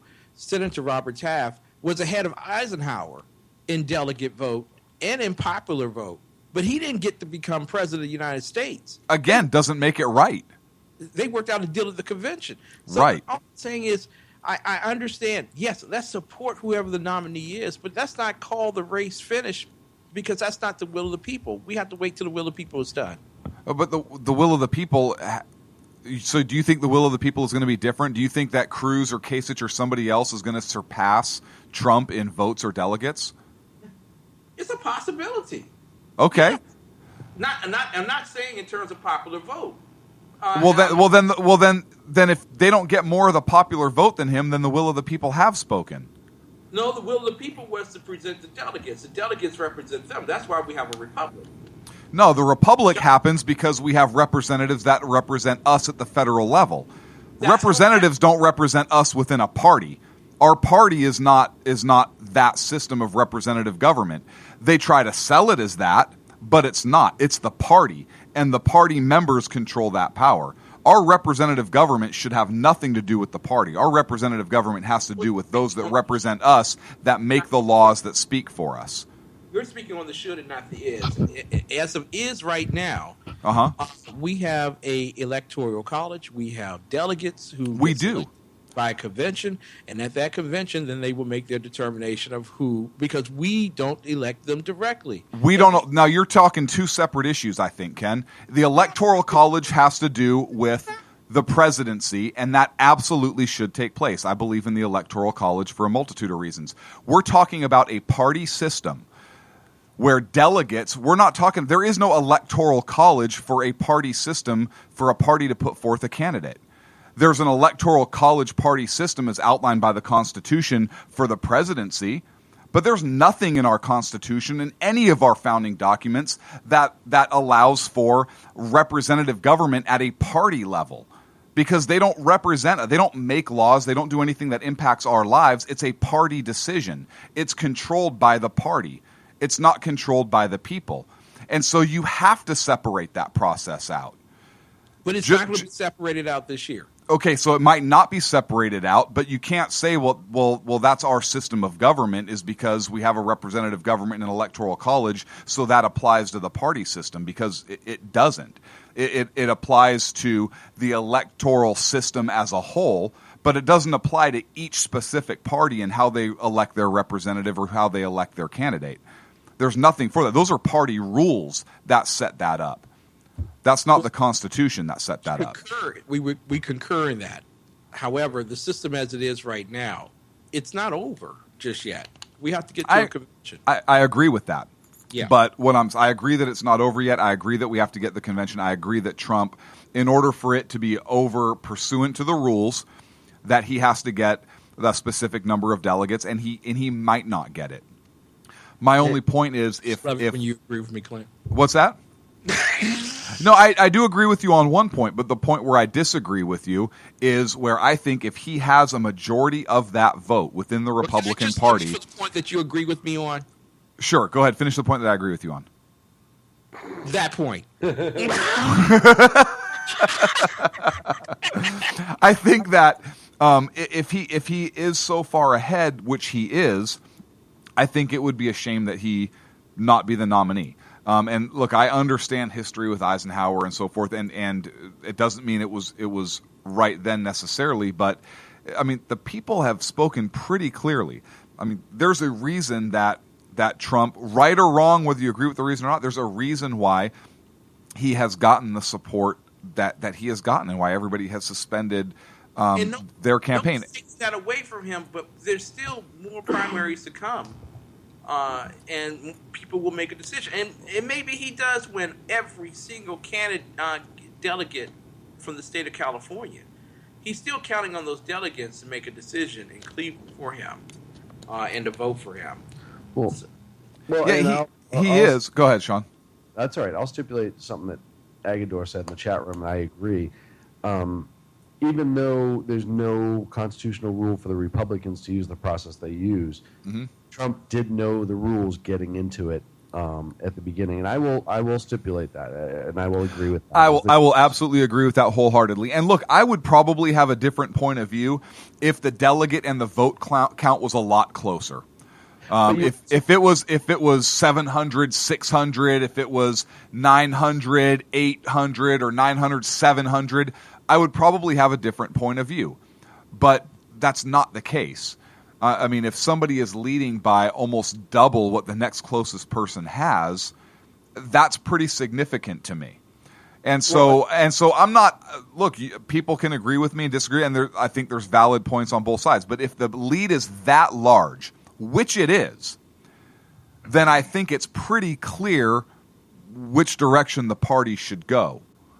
Right, and I agree with you to a point. Like I said, I agree more with Agador in the sense that Trump knew the rules. But here's the thing that I agree with he knew the rules. Nobody else is really talking about the fact that you're not hearing Donald Trump self-declare himself as the nominee, and you also had the head of the GOP come out. He self-declared himself the presumptive nominee. Right, he said it and said right. No, he's not the nominee until the convention. Else who's having the conversation about him being the nominee and not, except you also did have Rice Priebus come out and essentially say he is our candidate the night that Cruz and Kasich dropped out.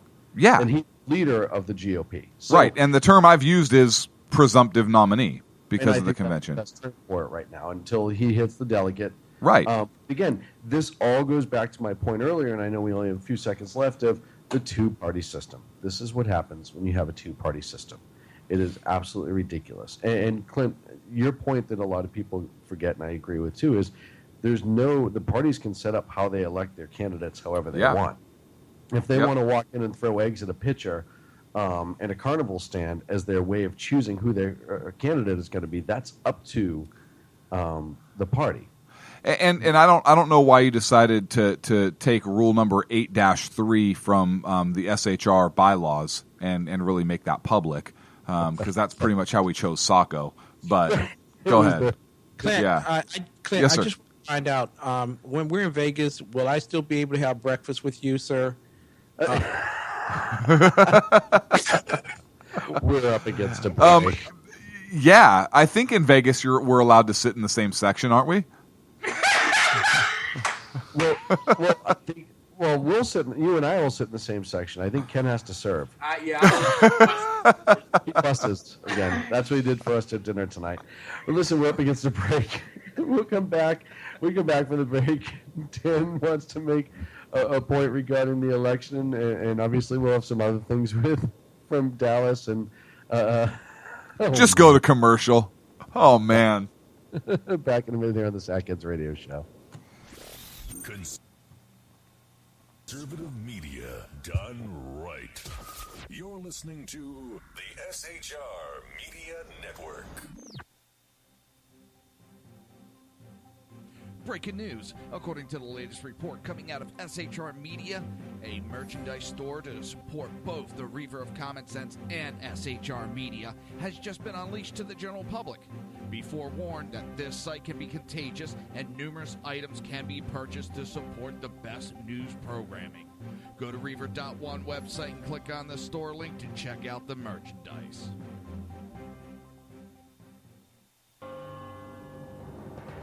Hello, I'm Matt, a student at Hillsdale College. Here is Hillsdale President Larry Arnn on the continuing relevance of the Constitution.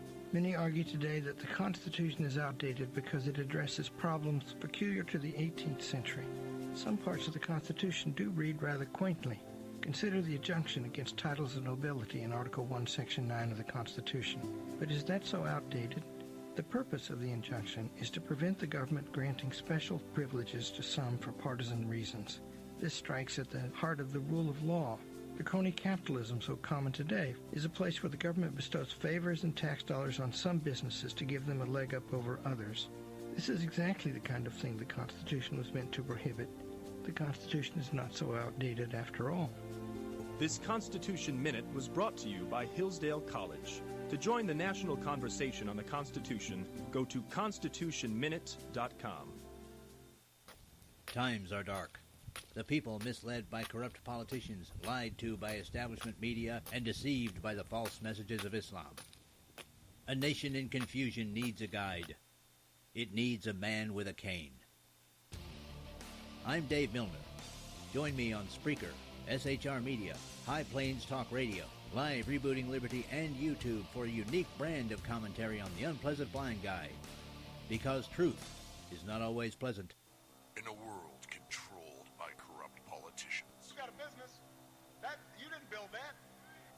a team of ordinary men emerge from the ashes to give voice to the voiceless and hope to the hopeless.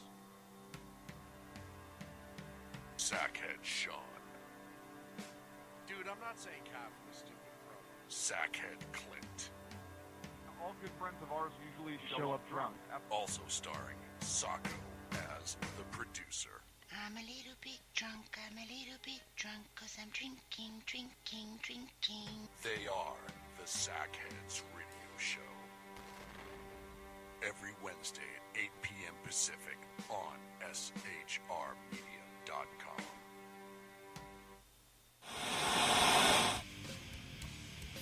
Beware, the Jersey Takeover is here. Every Monday through Friday, 11 a.m. to 1 p.m. Eastern Standard Time. You can catch the Reverb Common Sense Show, hosted by Jersey Joe, right here on shrmedia.com and highplainsdailynews.com. Only Jersey can deliver hell like no one else, so consider this your fair warning.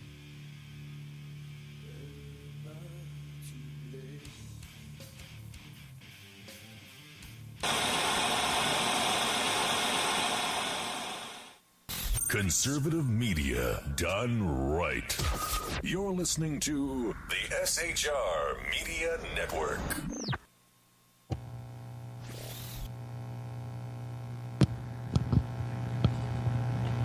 Are we back from the Sackheads Radio Show? Yes. It sounds like it. What you eating? I'm not eating anything. What you chewing on? Come on. Nothing. Nothing? Did you find my gummy bears in the drawer? No. Okay, good, because there's none in there. No. No matter what, don't go looking. There is no gummy bears in there. I found Sacco's Trident. Yeah, it is Sacco's Trident. Hang on, I'm opening drawers now. Oh, don't open all the drawers. Just you don't need to go in there. I told you that's the dangerous ouchie side for you. That's where you're going to get hurt. Found them. So before we went to the break, we were discussing. Hold on. Why don't you stick the mic right in there because you can hear it all anyways. I tell you. We're just kind of making a little bit of fun of your Boston accent. Oh, now it's time to make fun of the white guy. Okay, all right. It was fun Ken earlier. Now it's fun. Yes, because this never happens when I try to play basketball. Go ahead. At my height, I can still vertically exceed. Dude, you could probably still kill me in basketball. Prior to the break. We were born to play. Just not basketball. Softball.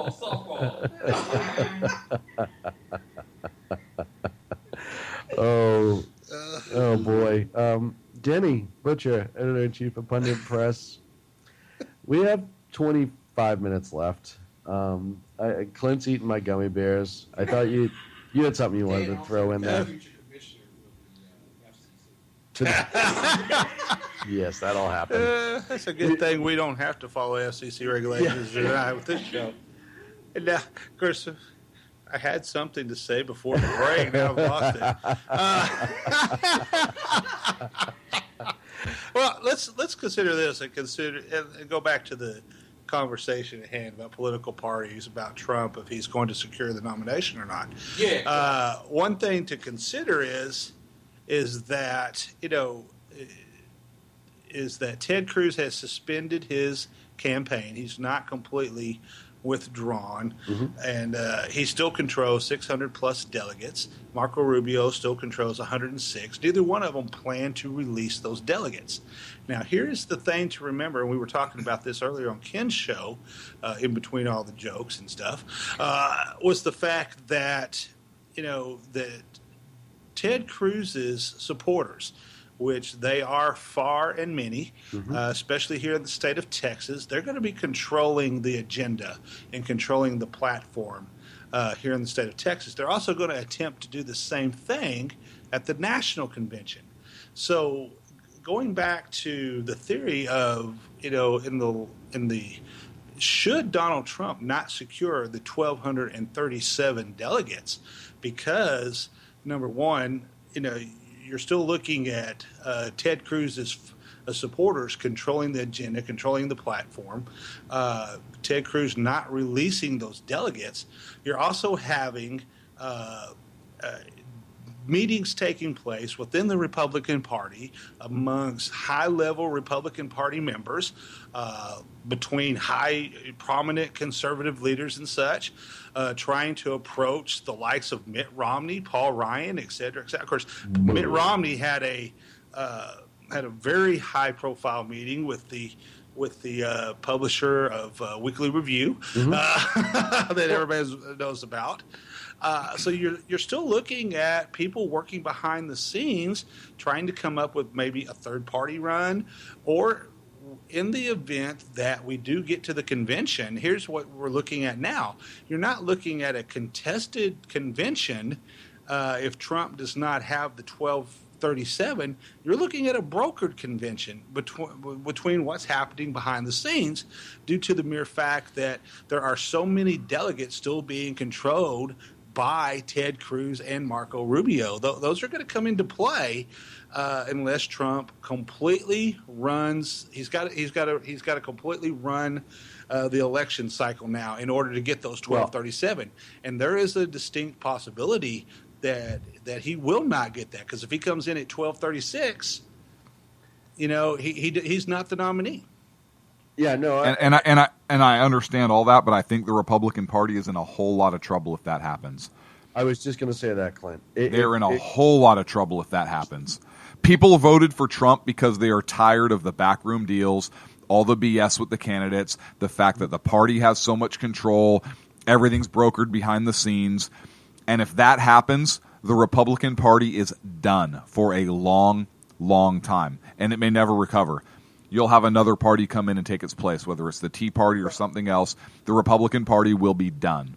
And more importantly too is, if you don't have other parties that start to rise up right away, like if there's not plans in motion prior to the collapse of the GOP, you're just going to have the Democrats run the table nonstop for a while, for a long time, which is going to be. And you know what? The Republican Party would deserve that.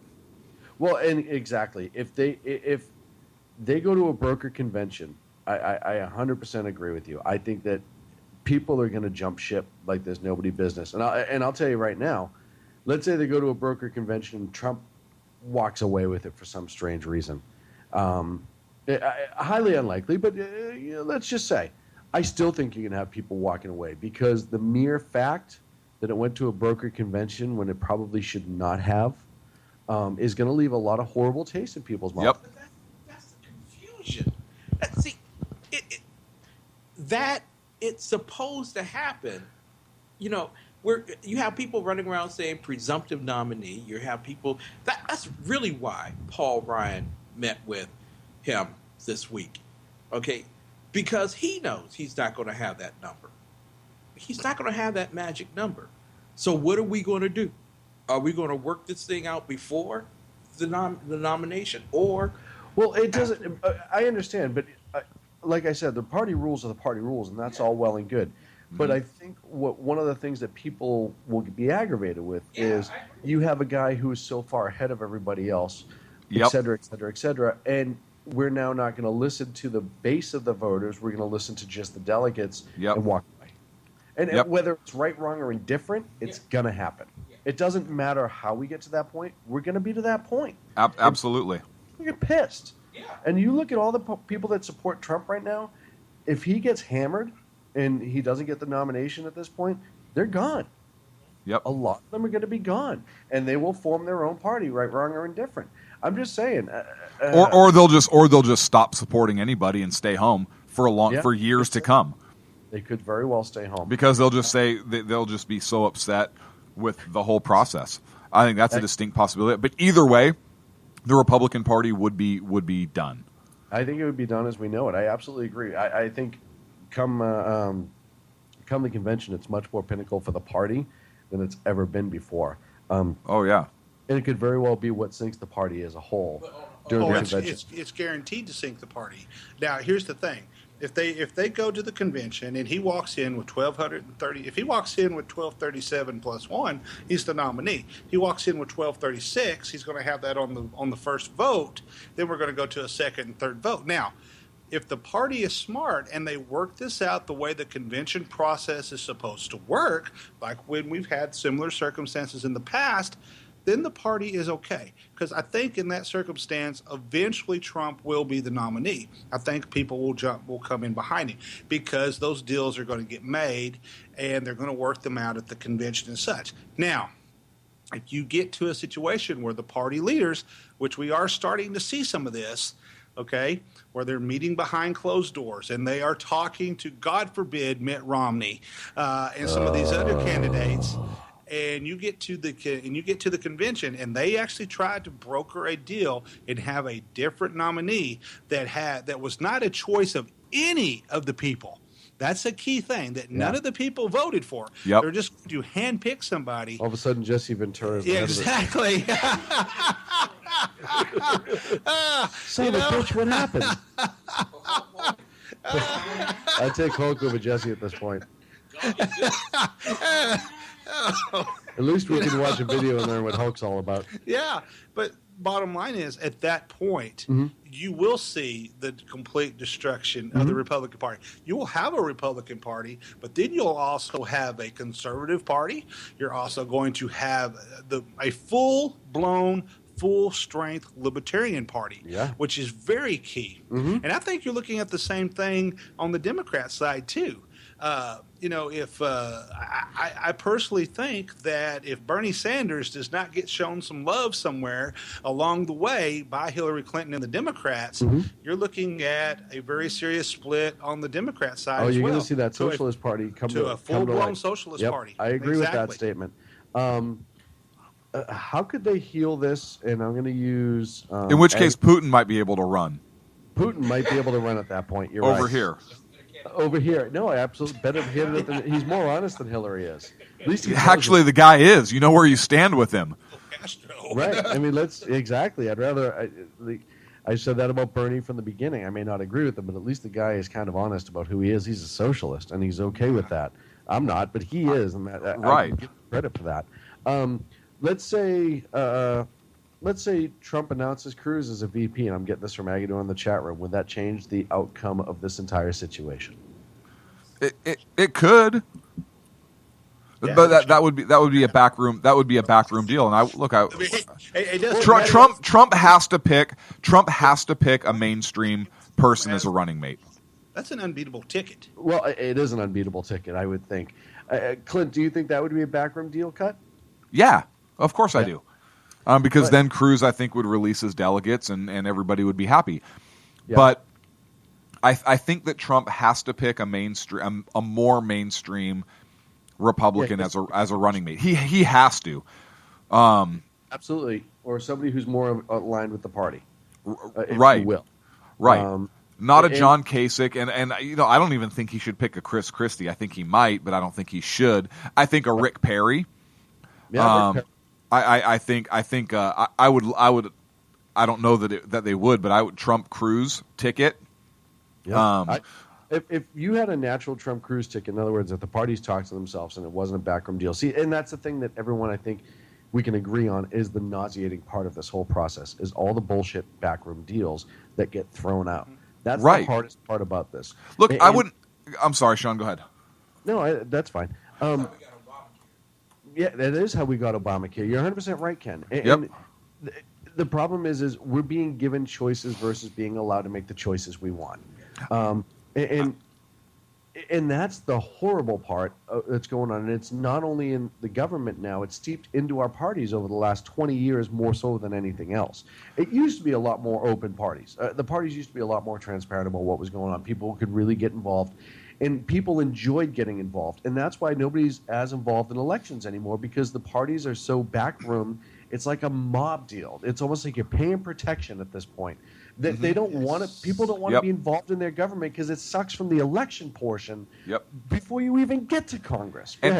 Here's why I think Trump Cruz ticket makes the most sense. Because you have the top two vote getters. Yeah. 1 and 2 in that order. Yeah.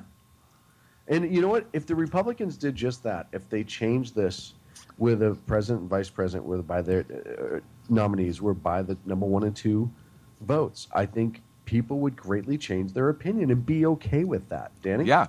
I would tell you right now, if Donald Trump wants to change the perception of him in the Republican Party and stop a lot of this, a lot of these backdoor conversations that are taking place right now. He doesn't even need to. He doesn't even need to name Cruz as a vice presidential running mate. He could. One of the important things that Donald Trump's fixing to have to do is name who's going to be members of his cabinet. Mm-hmm. And if he was to come and make a deal, because he claims to be the ultimate deal maker, mm-hmm. he's going to have to do some of that eventually. If he was to come out and work out a deal with so that Ted Cruz would not have to go back on any of his statements saying, right. I would not be Donald Trump's VP or anything like that, so they could save face that way. He could come out. What an amazing decision if he was to come out and say, hey, we've worked out, and I'm going to make Ted Cruz my attorney general. Or I am going to make Ted Cruz, you want to really win him over? I'm going to make my first Supreme Court nominee. Yep. That's what we're going to do on day one. Yeah, and that's exactly. And he would win them over, and it would heal the party and bring them together. And that's something that he needs to do. And we said this the day that Trump dropped, when we had our few-minute special on with Joe. The first thing that Trump needed to do when Cruz and Kasich dropped out is start finding a way to heal and bring people back together in the party. And not through backroom deals, but actually extend that olive branch, be kind of open and transparent about it. And start laying his plans out about what he wants the country to be should he be elected. Ken? Yeah, it doesn't help that he's began moving to the left as soon as Ted Cruz dropped out of the or suspended his campaign. I'll use that term. All the more reason why you'd bring a Cruz in. You have to. All the more reason. And we've said before, whether we agree or disagree, anyone who's hard right's going to have a really hard time winning the presidency in this country. Yes. Whether we agree or disagree, that's just the way it rolls out. So you traditionally have always, up until Obama came along, you've always had these centrists since Reagan, at least, because even Clinton, as Clinton was Clinton, when Monica wasn't on the desk, he was kind of a middle-of-the-road Democrat. He was more of a blue dog Democrat. We know what George W. Bush was. We talked about that before. George Sr. was pretty middle-of-the-road, too, and slight right occasionally. And that doesn't mean he was a bad president. We give Clinton credit all the time for being able to communicate between both sides and how important that was. Doesn't mean that I think the guy was a great president, but he got people to come to the table and have the conversation. And if Trump goes down that road of, hey, I can get people to talk, but you have that Ted Cruz sitting there, or a real conservative, let's say it's not Ted Cruz, pick or Rick Perry or another real conservative, I think that would be able to show that it's going to go in the right direction. You have that balance. Whereas right now you have the extremist president and the middle of the road guy as vice president. And there's no balance. There's no balance whatsoever. As much as we joke about Joe, when was the last time you heard from Joe? Right? They dust him off every 6 months just to prove to people that he's alive and then put him back in his box. And then Attorney General Ken Cuccinelli said this week that the former Attorney General for the state of Virginia said in order to show the olive branch, Trump has to bring on conservatives, true conservatives, not Chris Christie, true conservatives onto his team to right this ship. But it depends on, and Clint, I'm sorry, I don't mean to keep interrupting you. It depends on what the position is. Because I hate to say it, Trey Gowdy would be my choice for Attorney General in a second. But say he passes, because Trey's kind of hinted that he's kind of sick of politics, I think. Which is exactly why he needs to be the Attorney General, by the way. Which is exactly why he needs to be the AG, and I agree. But Chris Christie wouldn't be a horrible AG. No, he wouldn't. He actually had a pretty good record in Jersey, and not just for Jersey. Mm-hmm. He actually had a pretty good record. So he just needs to be smart about who he picks, just like a leader should. And this thing, if you're going to pick your AG as Chris Christie because Trey wouldn't take it, that's not a horrible decision. There's a lot worse places you could go. Now, if all of a sudden he turned around and picked some wingnut judge that's a leftist right now, yeah, that's a totally different animal. Danny? Yeah, I want to get back to Clint, but I want to say this. Donald Trump is making a big deal that he's going to go after the Clintons. And, of course, he has already started going after them on Bill's sexual escapades and Hillary covering up said escapades, in his treatment of women, how he's abused them, etc. Huge. So if Donald Trump, you want to talk about if Donald Trump wants to fire up the Republican base, the conservative base, the entire Republican Party, he could come along and let's say he's going to name, let's just throw the name out there. Let's say Ted Cruz, okay, for Attorney General. Day one, once I am elected president, Ted Cruz is going to be my Attorney General, and we are going to prosecute Hillary Clinton. Game over. Game over. Done. Yep. But then what I think you'd see is this Justice Department indict her, maybe not on a felony, but on some kind of misdemeanor, little wingnut misdemeanor count. She pleads, and then she's pardoned. Yeah, but either way, she's still convicted. Either way. Of a misdemeanor. I didn't say felony. She's not going to get the election at that point, though. She's still not going to get the election. Yes, some people will vote for her just because it's her. Yes, I understand that. And people will vote for her. And who was it? Was it one of Nixon's aides? Somebody from the Nixon era said that what is it, like evil beats stupid or something of that nature? Basically, like untrustworthy or crook. Crook beats fool. Crook beats fool. Was it somebody in the Nixon administration said that? Crook beats fool. And so, and if you look at what Hillary Clinton is doing now, she knows she's not trustworthy, so she's trying to make Donald Trump look like a fool. Right. No, I don't think that could carry over, though. I mean, her fool may very well be Bernie Sanders at this point. I still think that the vast majority of people out there, I don't think when people are going to, people poll a certain way, Clinton. We've seen this with polls. They're completely unreliable. I don't think as many people are going to walk into that booth and pull that handle should she be the nominee as people are thinking that she is. And more importantly, even if she was, say this Justice Department did rush to indict her on a misdemeanor or convict her of a misdemeanor by this time everything was said and done, which, by the way, she would have to plea in order to get it done by November. Right. In order to be excused by the president, who would have to do a clemency thing right away. I still think, I don't think she'd get the votes. I really don't. I would hope not. I hope this doesn't turn into election of who stays home the least. Who stays home? Yeah. Right? I don't think she gets the votes. Yeah, she made a statement about that. She did. Can you hear the dog barking? You can't hear it in your ear. No, I can't hear it in my ear. Sorry. It's playing. The fact that you're playing special effects is actually making me a little nervous. Press the other button. Press the other button. I studied. Well, let me go around the table here. Thank you. Thank you. I don't know. You can't hear the applause in your ear right now, but people are clapping because I'm actually playing the sound effects properly. So thank you, everybody out there in Radio I'm watching it move on my screen, and I'm just getting nervous. Because if it says press any key, you're going to freak out because there's no any key on your computer, and I can see that starting right now. Just stop. Just stop. You're hurting yourself. You're hurting yourself. Press the red triangle. Don't press the red triangle. Oh, I'm pressing the red triangle. This one. Can you see your screen? Yes, I can see everything you do. You can see this right here? Yes. Is that a bad button to push? That's not a bad button to push. It's not? No, it's not the worst one you can push. It's not the worst one you could push. on a level from to screwed, it's just an eh. What about this one? That's screwed. That's screwed? Okay. Don't touch that one. What about this one? Press the sound clip that says Lusty Dominique. Do not. But we don't have time. That's I the don't problem. see it. We don't have time. For those who don't know this, I am watching Clint's screen at this command operations, making sure that he doesn't. Is this bad? That one's not bad. You're okay on that one. Is this bad? Nope, you're good. About this one? That one's horrible. This one's horrible?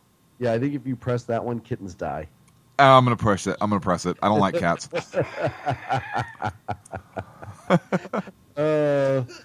Going around the room, I'm really excited to be in Dallas with Dan and Ken and Jane, and we're going to have a lot of fun at this convention. Hopefully get some really good stuff. We're going to be broadcasting via Periscope, Facebook, Twitter, YouTube. Put narcolepsy to bed. MySpace. etc. MySpace. Yes. Remember to look for our Put Narcolepsy to Bed awareness shirt to try to raise money for us. Put narcolepsy to bed, listen to SHR.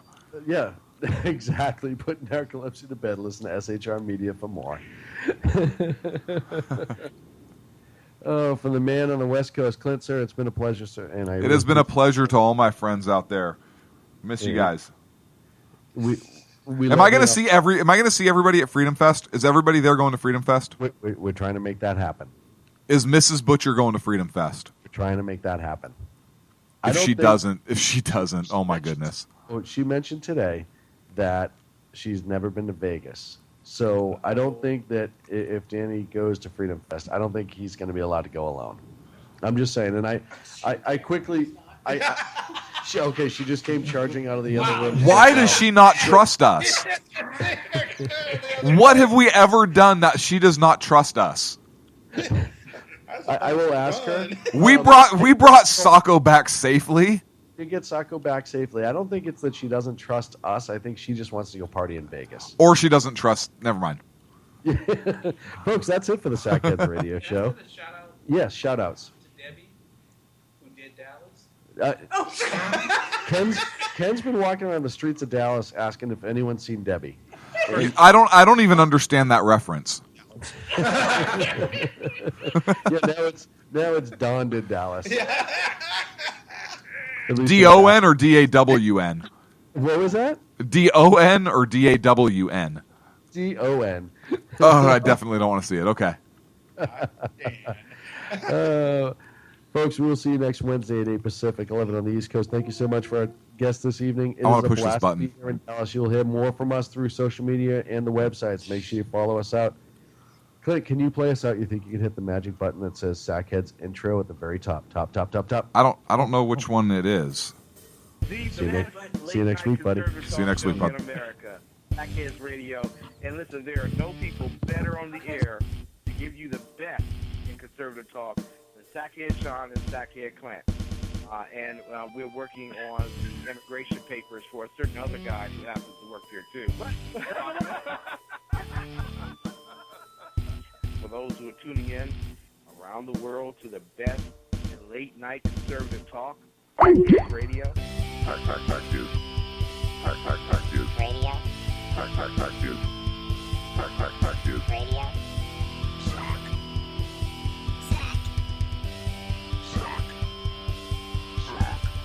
The best late night conservative talk show in America. In America. In America.